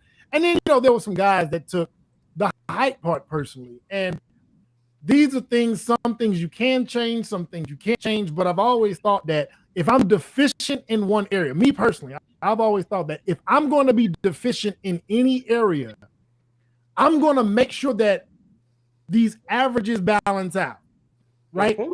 So if I got a C, if I have a C right here and I still want that 3.5, that means I got to get A's everywhere else. I just have to. I'm not going to get a 4.0, but if I got A, C, I'm like, all right, at least I'm in the 3.5, you know? So there's always a way to make it to where it's not as bad as it seems. And I think as opposed to doing that, people lash out a lot of times and then they want to attack the messenger.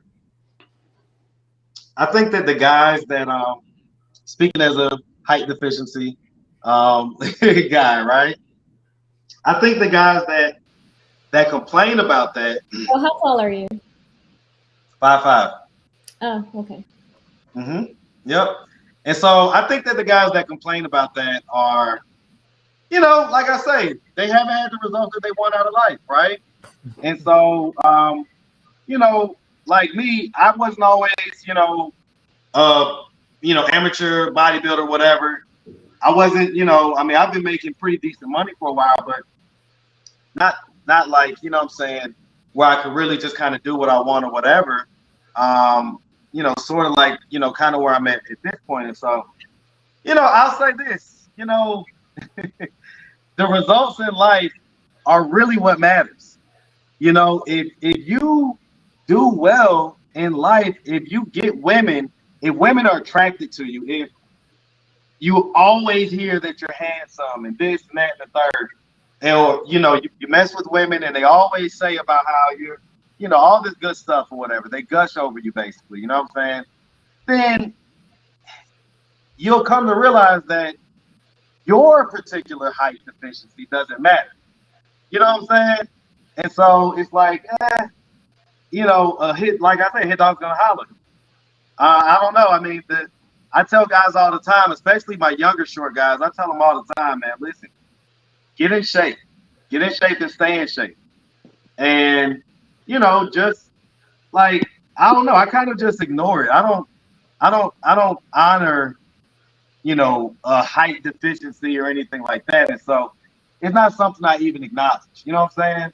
And so the confidence, I guess, the energy that I have when I'm in front of you, it completely kills all that. It kills all that because you can have some tall guy, you know, they're just they're just lame. They're average. They're whatever. He They have just no lurks. personality. They have All all in this lanky. stuff. And so you have a lot of guys out here that have like kind of no personality. Just nothing really interesting going on and stuff like that. And so when you have a guy that has that stuff and he has got all these different things going on and he's got the personality, the looks, and blah blah blah, and so it covers all that. Like that doesn't really factor in at that point. But then again, you also have to, you got to be able to read people's energy. You know what I'm saying? If someone's not being attracted to you, then you move on. You just move It's on. simple as that. Simple as that. So Yeah, you gotta pick a struggle for sure. Like you can't be out here short and insecure. You can't be short, fat, Right. and broke, You and cannot- and a lame personality. you cannot right. You can't be short and fat, socially awkward, and with a horrible disposition. So I'm looking at you, Marcus, and I'm like, okay, well, you have 6 foot tall energy. I would have never guessed that you Never would have guessed. Yeah, I So was shocked. one of the funniest things, because I have a fairly popular channel on YouTube or whatever, and so I get a lot of views, and I have a lot of kind of dedicated viewers and things like that, and like some of them hit me up and things like that. They interested, whatever, right? And literally all of them think I'm like over 6 feet tall. Of course, It's they like do. they in their mind they're picturing this person, and you know what I'm saying. Sometimes I'll be wanting to meet people. It's like you're gonna be disappointed. I ain't 6 feet tall, but I'm still me. You know what I'm saying? Yeah. So Yeah. no, I get that a lot. That's the energy I have. Like I walk into a room, I own it. I don't, And he's always been like that. He's been like that for a You minute. have the energy, but you're also very attractive. Very attractive. And from what I'm looking at, you're Throwing his physically- head up. Oh Yeah. shit! Well, Here we go again. Here we go. it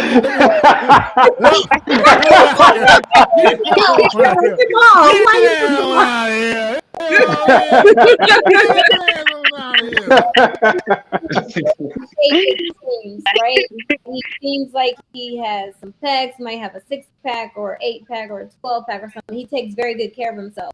So because he's handsome, he's in great shape, he takes care of himself, he has great energy, women will overlook and discount the height. So when I said the height deficiency, it's more about, because you're an anomaly, you're an outlier. It's more about short men who don't have that attraction factor. They don't take care of themselves, and they don't have that energy. They're just very. You're a matchmaker. You gonna matchmake? You got another client right there. That's 2. So they don't have the energy. So I'm not looking to date nobody. So it's like they don't have the energy. So then they're constantly frustrated because they're not able to meet the type of woman that they are. Height deficiency is one thing, but there's also an outlier of a very tall guy. I had a coaching client who's 6'7". He's good looking. And I tell him all the time, I said, you're not select with select attributes because you're extremely tall and you're good looking, but his social awkwardness, he's just very socially awkward. He doesn't know how to communicate with women and form these bonds where they meet him and they're immediately turned off by him, right? Or really tall men that dress horribly. Right, and I'm like, that's another factor. I'm like, a guy like you shouldn't be struggling on the dating market because you're tall and good looking. So let's figure out what's going on. And as I got to know him, I was like, oh, it's your personality, it's your character, and the fact that he didn't make enough money to make up for the deficiency in his social skills. All right, so look. So we've been around. I don't want this one to go on too long. We about to close this on down, but it is the day after. So wait. When I got the compliment, that's when you want to close it down, my wife. Yeah. He told y'all no dating on his post. Yeah. This has happened on every day of life. First it's the dude with the beard, then it's the dude with the bald head, then it's the dude with the you know what I'm saying? I get it, but it's all love for real. But I want to tap into one little subject real quick, just little one. We ain't got to stay on long. But today's the day after Valentine's Day. And this is the day for the side people. You know what I'm saying? And I'm just saying, like, this is that day. And what about those of you who have partaken at some point in time? Have you made sure that that side person was taken care of on the day after? You can't take care of them the day of. If you could, you're a great person. But I'm just saying, like it's the side. Wait, go, chef, go. That was go. quick. Yeah, Go. I did. I gave him a really nice gift once. Well, okay. So that was the day after Valentine's. All right, so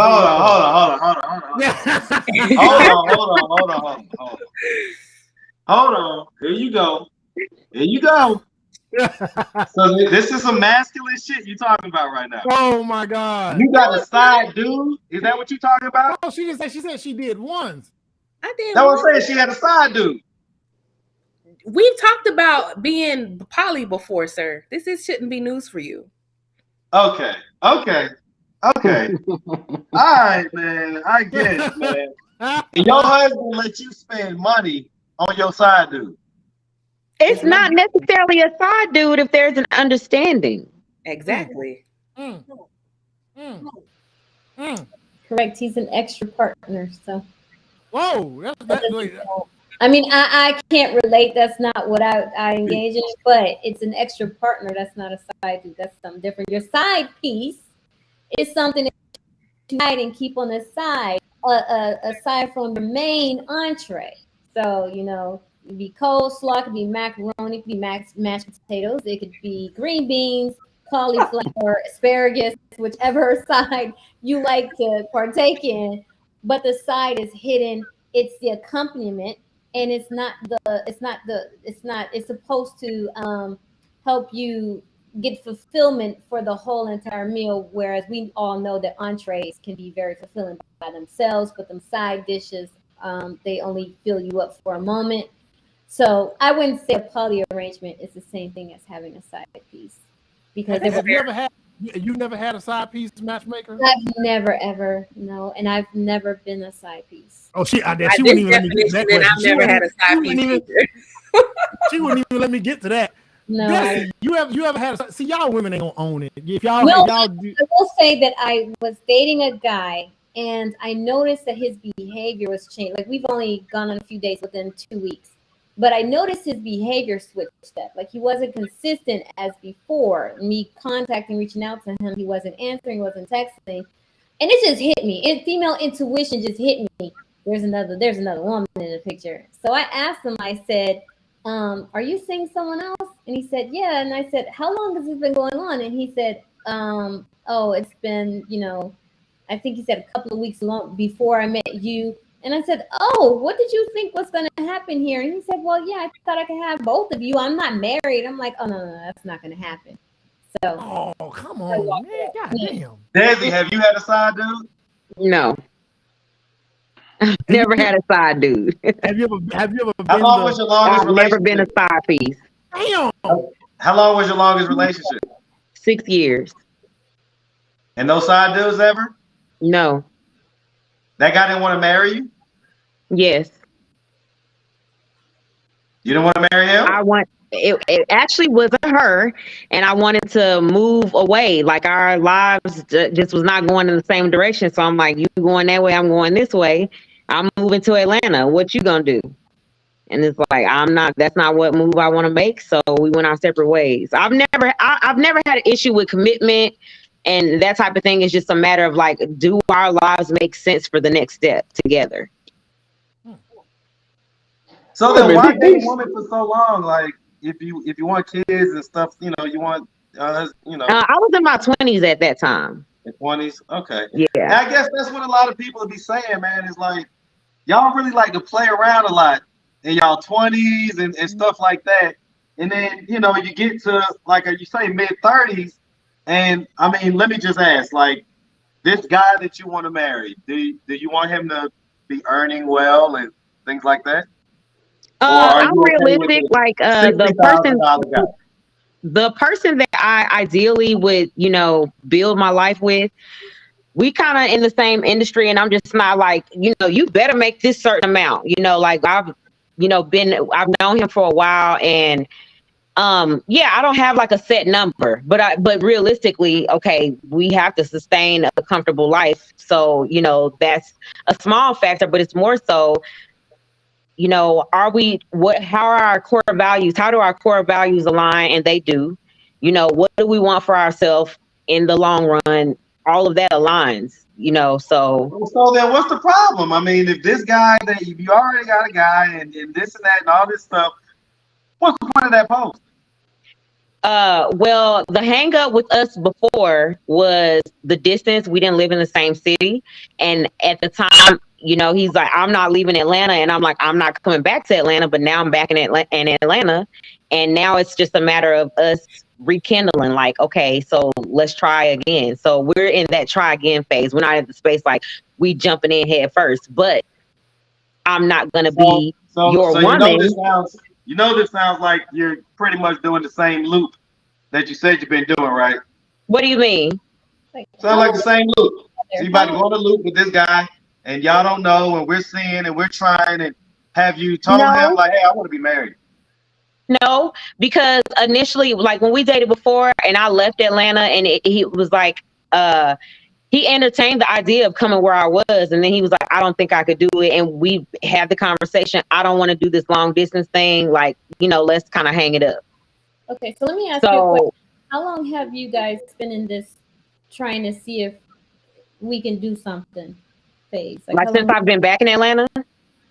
No, how long have you and him? Yeah, since you've been back in Atlanta, y'all are trying to see what's there. How long have y'all been doing that? This is fairly new. I mean, like a couple weeks. Like we've just like verbally said, you know what? Like I want to see where this goes now that we're in the same city. So it's not even. So are you guys going out on actual dates? Yes. Are you sexually active? No. I've not had sex with this man since we were in a committed relationship 3 years ago. Okay. I think that part of the issue is that you wait too long to pull that trigger or to see if marriage can happen. I think that's your problem, because being in a relationship you want marriage, being in a relationship beyond 1 year, 2 years at 35 plus can cause you to end up not being married. So at 35 plus, women need to start getting serious and pulling the trigger early, making sure that usually within 6 months, you're talking about marriage. And a marriage-minded man is comfortable with that conversation. 3 to 6 months in, he's going to be comfortable. If he's not comfortable, that's your flag. He's not as marriage-minded as he may think he is, or he's chosen. It doesn't even take that long. I'll be honest with you. It don't take that long. But it hasn't even been like that long. Like we just had the conversation, like, let's try again. I'd say within the past 2 weeks. Yeah, but you guys have had a. Oh, wait. You already know each other. Oh, wait. Let me think. So that post was a message to him. We're not friends on Facebook. We're not friends on Facebook. Oh, he got it. It was just her business. He seen that shit. It was her business. But the thing is, you guys already been in a years-long relationship previously. So he got to know right now. Yeah, you should know. Yeah.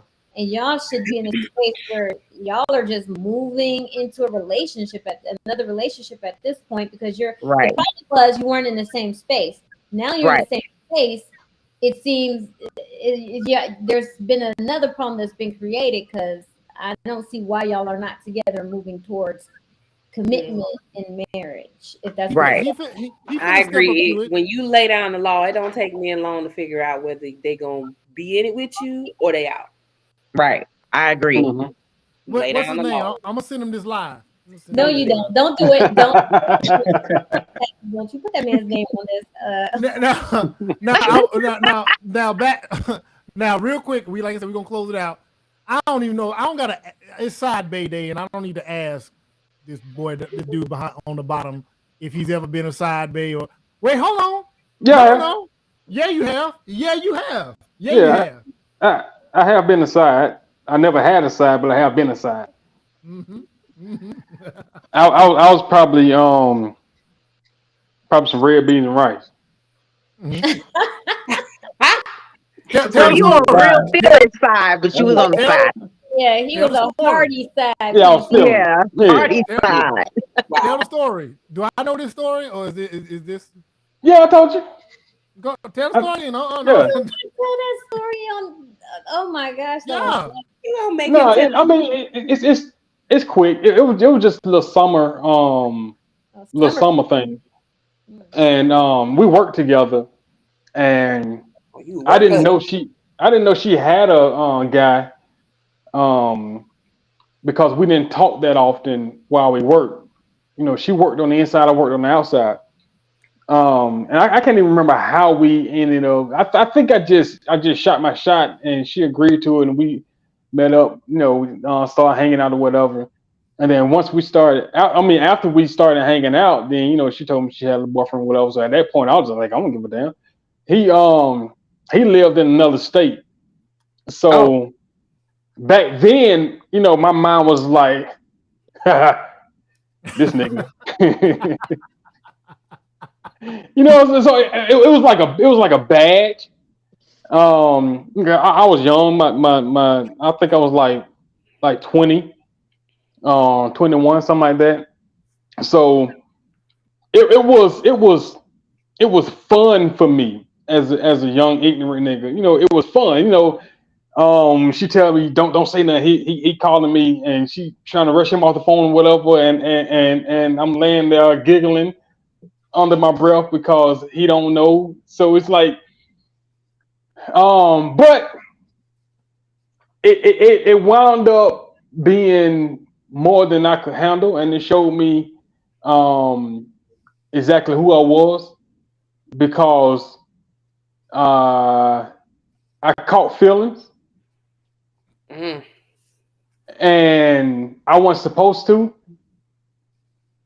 So it ended briefly because she had a summer program down at Disney.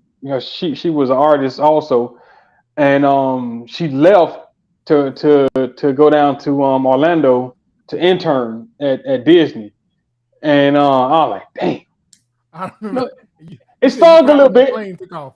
When that plane. I I ain't remember. cry, Yeah, you but it did. stung a little bit. I ain't gonna lie, it stung a little bit.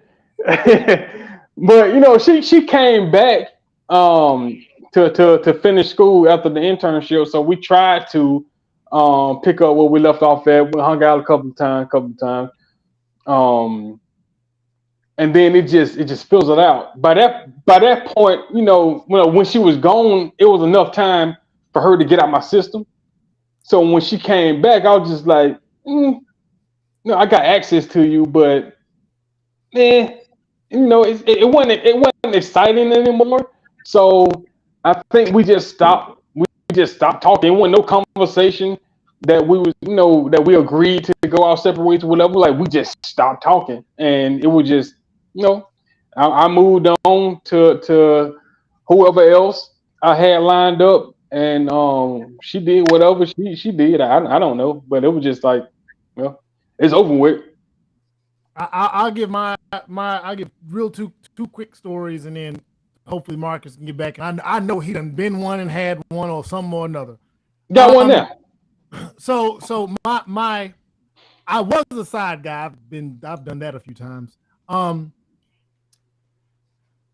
I would say, let me see, which story? Which story? I would say there was one where I got a call from a husband, or a text. I think I got a text from the husband, and he was pretty much like, "Hey, I don't know you, you don't know me, but I went through her phone, and I'm reaching out, and maybe we should meet up, link up." Now, he wasn't in her phone. He was hitting me up from his phone. So somehow he had got access to them numbers or something or another. And of course, I backdoor and I hit her up like, "Hey, yo, husband's hitting me up. You need to straighten that out." And that situation eventually fizzled out. You know what I'm saying? And I guess I've been in and out of those, especially when I was a bachelor and did not want commitment of any sort. Oh, absolutely. The situation for myself, there was one where I would say this: don't nothing hurt more than when the side chick break up with you. That's some devastating shit, bro. That is some devastating shit. When she calls you and tell you, you know what? I'm done with this. You know, you ain't gonna go nowhere, and I'm not being number 2 no more. And it just hurts, man. I remember the chick. So we were supposed to meet up for dinner.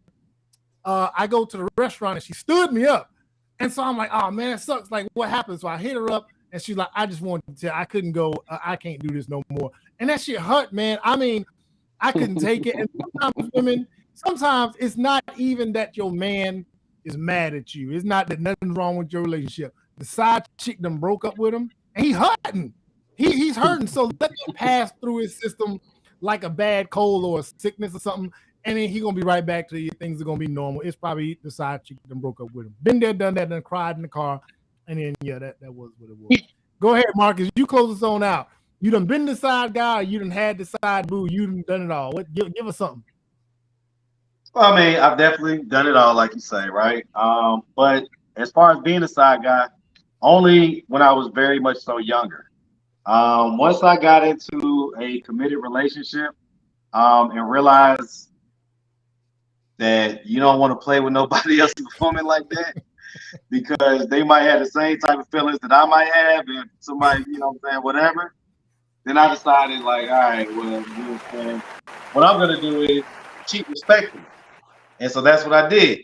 I don't think that having a dedicated, you know, side piece personally is respectful cheating. It's just too involved. I'm more of a sniper, you know what I'm saying? Maybe 2 or 3 times, but no more than 3.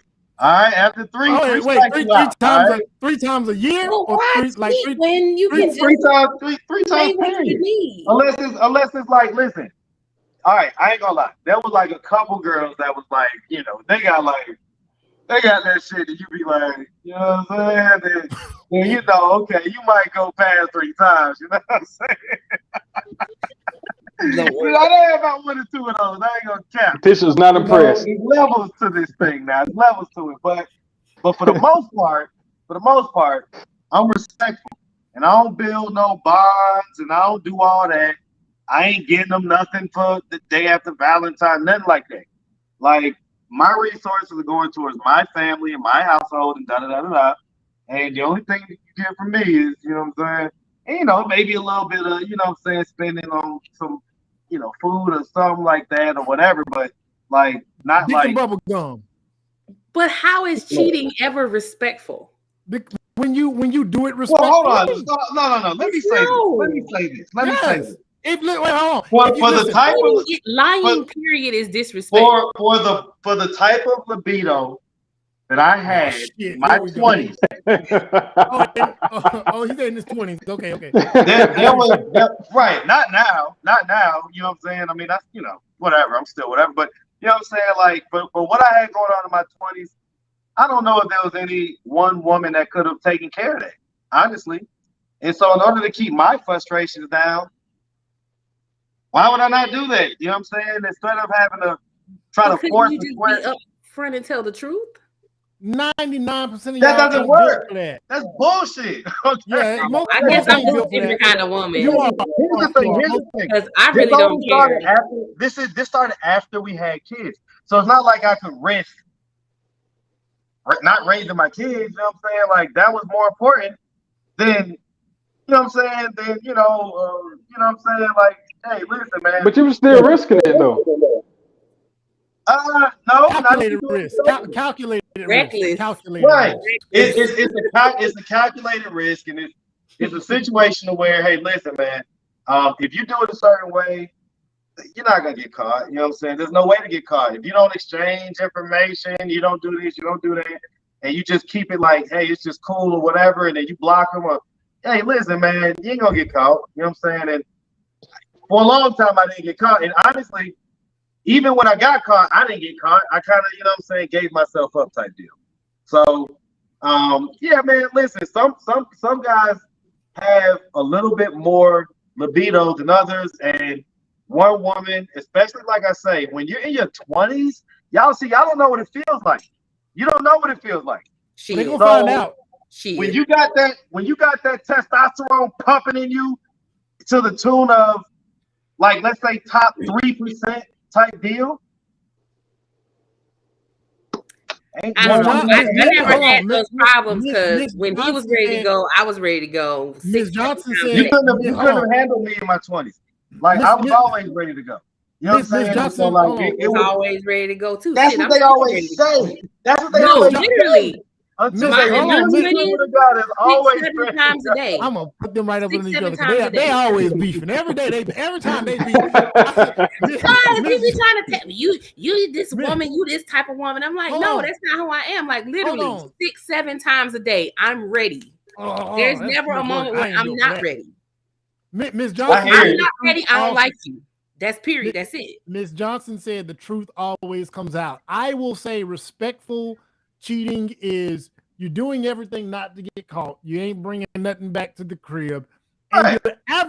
your average is down. So if I always break it down this, if 365 days in a year and you only cheat 5 of them, that's still an A in my book. So you did pretty damn good.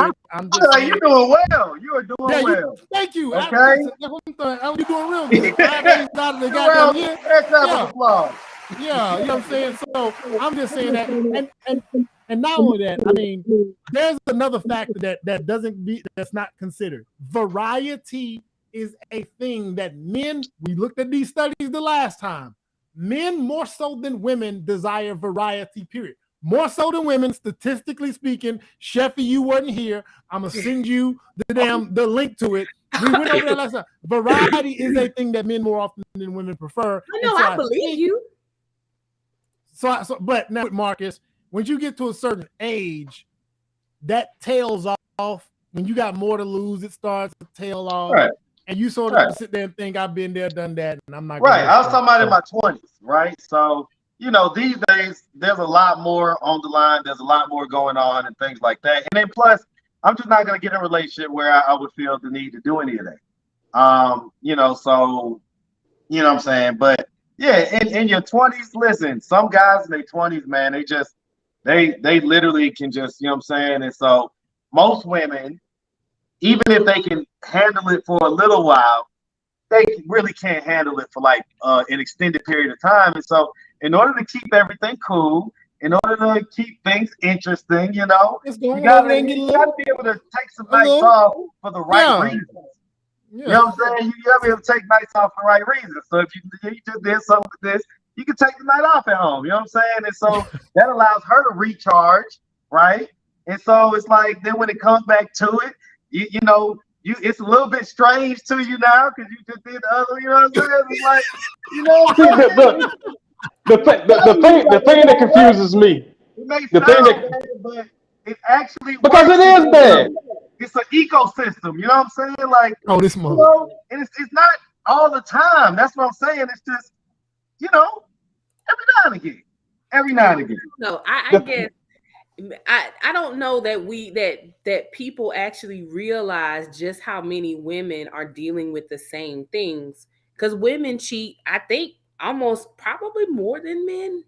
It's not more, but they're starting to close the gap. In our culture, I would dare say it is, but the statistics say it's slightly less, even though there's slightly more women. So kind of happens around the same. But I would say that statistics are not even accurate for these days and the modern type of women that we're dealing with these days. Y'all listen, y'all savages out here. I know. I'm out here dating. I can tell you. Oh, women doesn't do men. Women are the ones that have the rotation. You got to kind of get in a rotation type deal if you're trying to be out there like that. And so, yeah, like it's. Well, we're going to close it out on that. Side day, happy Valentine's Day or post Valentine's Day to the side day. Letitia Underwood, you came over here and dealt with our foolishness once again. We got to have you back again because we love it. And the troublemaker right here, the matchmaker, you got a few clients. Desi, you the next client. She says she don't work with women, but I believe she can work with you. And Mark, just give you a couple more years. We'll see, man. We'll see. Look at the we'll see. Look at the we'll see. Look at that. We'll see, man. Listen, marriage isn't, and we'll talk about it next time, but marriage ain't built for men these days, man. It's just not. Oh, shit. No, I'm out of here. They ain't going to do that crying. Hey, look, bro, y'all two married guys, salute, man. But Well, yeah, Well, there's it's marriage that's the problem. It's the woman you marry that's the problem. There you go. You got a lot of men out not here. the marriage laws. They're She picking could be the perfect women. woman, and 10 years later, No, she's they're not. picking women that look good on their arm, but they're not picking teammates. And then the men that do get teammates, they don't know how to keep the teammate. And then they be out here looking crazy because it's like, I had it good and now she gone. So it becomes this issue of you have a lot of guys, they're looking for somebody to praise them instead of looking for the teammate. You need the woman who's going to hold the house down for you so that you can go out there and be the man you want to be. Well, But a lot of men, I need 50-50. You got to pay rent and all of this other stuff. No, you need a teammate. You need somebody who can stand next to you, slightly behind you, pushing you while also helping you. And a lot of men aren't dating that type of woman. They're dating the one who looks good on their arm. Well, but see, the one that looks good on their arm counts too. You're discounting that. But here's the thing: when I go around my buddies, because see, here's the thing, right? So my You care mentor. too much about what people think about you, but that's Listen, okay. no, stop it. That's how men operate. Men operate based on status, and so especially, yes, that's why we do things. It's for status. And so at the end of the day, like if I go around my buddies, if I go around my guys are all dating good-looking chicks and everything else. What do you think? I want to be the one with them. I didn't say date an ugly chick, but I'm saying you need to date a chick with some substance. If you got hurt today or tomorrow, if you got hurt, it couldn't work. But I don't think. Okay, I think this is much deeper than the woman that he is choosing. I think Marcus might actually have what we consider a avoidant attachment style. Might be dismissive, might be fearful avoidant, but it seems as if he just doesn't want to get attached. So that's deeper than, or as different than, oh, you just need to choose the right woman. I think he seems like he's intelligent enough to do that, right? And he has some qualities that he can attract a woman of substance who also looks good according to what he desires.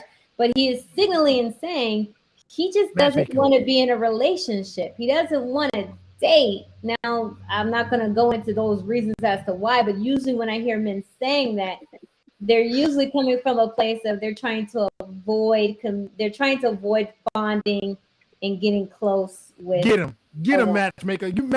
Matchmaker. You get off in his DMs. You get it. He got the bag. He can afford your price, though. Yeah, it ain't nothing. Let's call it that. So I'm out of a relationship for a little over a year now. Long-term relationship. And so that's just what that is, more so than anything. It's just, you come out of a relationship, you need a little bit of time to, you know what I'm saying, kind of be out of a relationship, especially if. Are you having sex? Huh? Are you having sex? You know he is. Okay, so wait, you need time to be able to your mind in order to be in a relationship, but you can just have sex. Like, of course we can. No, but what I'm saying is, it's like if you really are really focused on your growth, so that you are healed, get into a new relationship. Having casual sex like that, I know men can do it, but when you've had a breakup, that healing process would include you abstaining from sex for a time as well, especially if you want to get into another relationship. I really do think I understand that you came out of a relationship and you think that's the reason why you don't want one, but I kind of think that, dismissive avoidance don't mean that they don't want to get into a relationship. You do want to get into a relationship. You just getting close to someone, bonding with someone, creating intimacy with someone, with a woman, having her rely on you emotionally, depend on you emotionally becomes too much for some men. So you can't do it. So they'll, the relationship will run its course. And he's soaking it in, ain't Frank? Look at him. No, I think more so that No, I was listening to Hat her, sweating. but I think more so than that, I'm just fearful of the situation turning out the same way that it did before, where everything's fine, everything's perfect, and then you go on, move on down years, and just different stuff, and then it's just not perfect. And So you're avoidant then, not a dismissive. You're fearful of the avoidant. More so, you're afraid of it not working out. Okay. well, I think that I think I've just gotten older and I understand exactly what I need out of the women around me, right? And so, I don't need like the full thing, right? I just need certain things. And so, as long as I can get those certain things, or put together A several roster. people, you know what I'm saying? Right. You know what I'm saying? So it's like, just like I've got women around me in every phase, every facet of my life. From my neighbors, I have several neighbors that do different things, take care of me in different ways, whatever.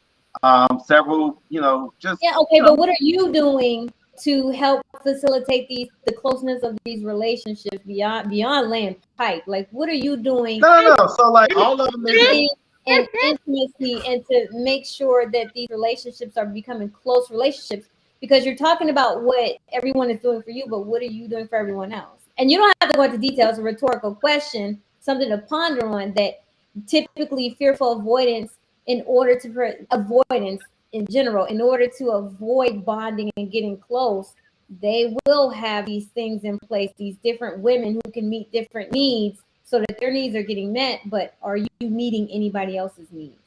F their needs. Oh, that came out. Hey, listen. Listen. The only thing, she's reading who I was when I left Atlanta. I was literally like, I knew what to be. I knew who I wanted, but could you have got it out of me? What was that? 8 years ago? 9? Man, it just was not there, and I had to take a bit of a break while I was in Dallas for a stretch, and then I took a break and I said, okay, I know where I got to be to get where I want to be if I want to be married again. Like. He went from I'm not getting married, I don't want to get married, or just having fun. Who, me? Yes, you popped up married. No. Look, it's no joke. Letitia has been like, we've been friends on Facebook, and I was talking real reckless. Man, forget it. And then all of a sudden, it was just, but I kind of, it only took about 2 years for me to just say, you know what, all right, I'm ready. I'm out the game again. He gonna get there. He will get there. We'll see, wait. Man. I got too many projects going on, man. I don't know, man. We'll see. I've got to just allow myself. He waiting until we all get some money so we can afford a real bachelor party. That's what that's exactly. He's the smart one. He ain't gonna have no. That boy. Look, everybody, them wedding gifts. That money gonna be nice. Everybody got a bag, and he gonna. Now look, we could have had a nice bachelor party in New Orleans, but I'm sure y'all didn't want that. And we got Sam here, so we gotta keep everything PG. You know what I'm saying? Like we can't be, we can't be doing that stuff. We can't mess up Sam, man. Like we gotta keep Sam pure, okay? Like we can't have him in our debauchery, okay? Y'all forgetting that y'all are 40 plus now. I'm 40 plus, so I know what goes on in a 40 plus year old body of a man. Y'all gonna be throwing out your backs, your hips, and your knees. Ooh. Y'all might be able to afford younger women. All of that foolishness. But I know it's the knee problems, the back problems, the hip problems. All of the sleep. So one of the things that I invest in heavily is my health and what I eat, what I take in, and specifically my coach, who's pretty much the best trainer in Atlanta. Katie with the muscle. And it's two things that he does not do. One, he does not let you skip leg day because he's a classic bodybuilder. So legs count in the division that he does. So you're never going to skip leg day. If you miss leg day, the next day you get there will be leg day. Okay. And so if you know anything about that, you understand that that's the way to kind of extend your testosterone amount is by working your legs out consistently and having nice strong legs. To the point where they don't hurt when you. I was going to add for the men that don't know, you're not supposed to be hurt because you've taken these breaks off of leg days. It should not feel like, oh my God, I can't walk because I skipped leg day for the last couple of times and now I'm starting back from scratch again. There should be some conditioning in them legs. Well, I ain't gonna cap. Mess around with KD, you could be doing leg day for all year straight, and you'll have a workout where he gonna have you walking like you. You know what I'm saying? Like you got noodles for legs. But anyway, the other thing that he doesn't do is he doesn't let us be non-athletic. Okay, and so somewhere in the workout, something or at some point, you're gonna have functional movement type of exercises going on. So, as far as myself, I have an active job. I walk around the city of Atlanta interviewing people, okay? And I keep in good shape. So I get what you're saying, but not me. He said he's gonna be the exception to the rule. Good night, y'all. I tried to get it under 2 hours, but the matchmaker getting ready to match people up, and she ain't letting us go tonight. Well, all right, y'all. Good night. I'll see y'all next Wednesday. We'll get something popping again. I'll let y'all know what it is. Thank you guys for showing Bye-bye. up. All right, now. Have a good one.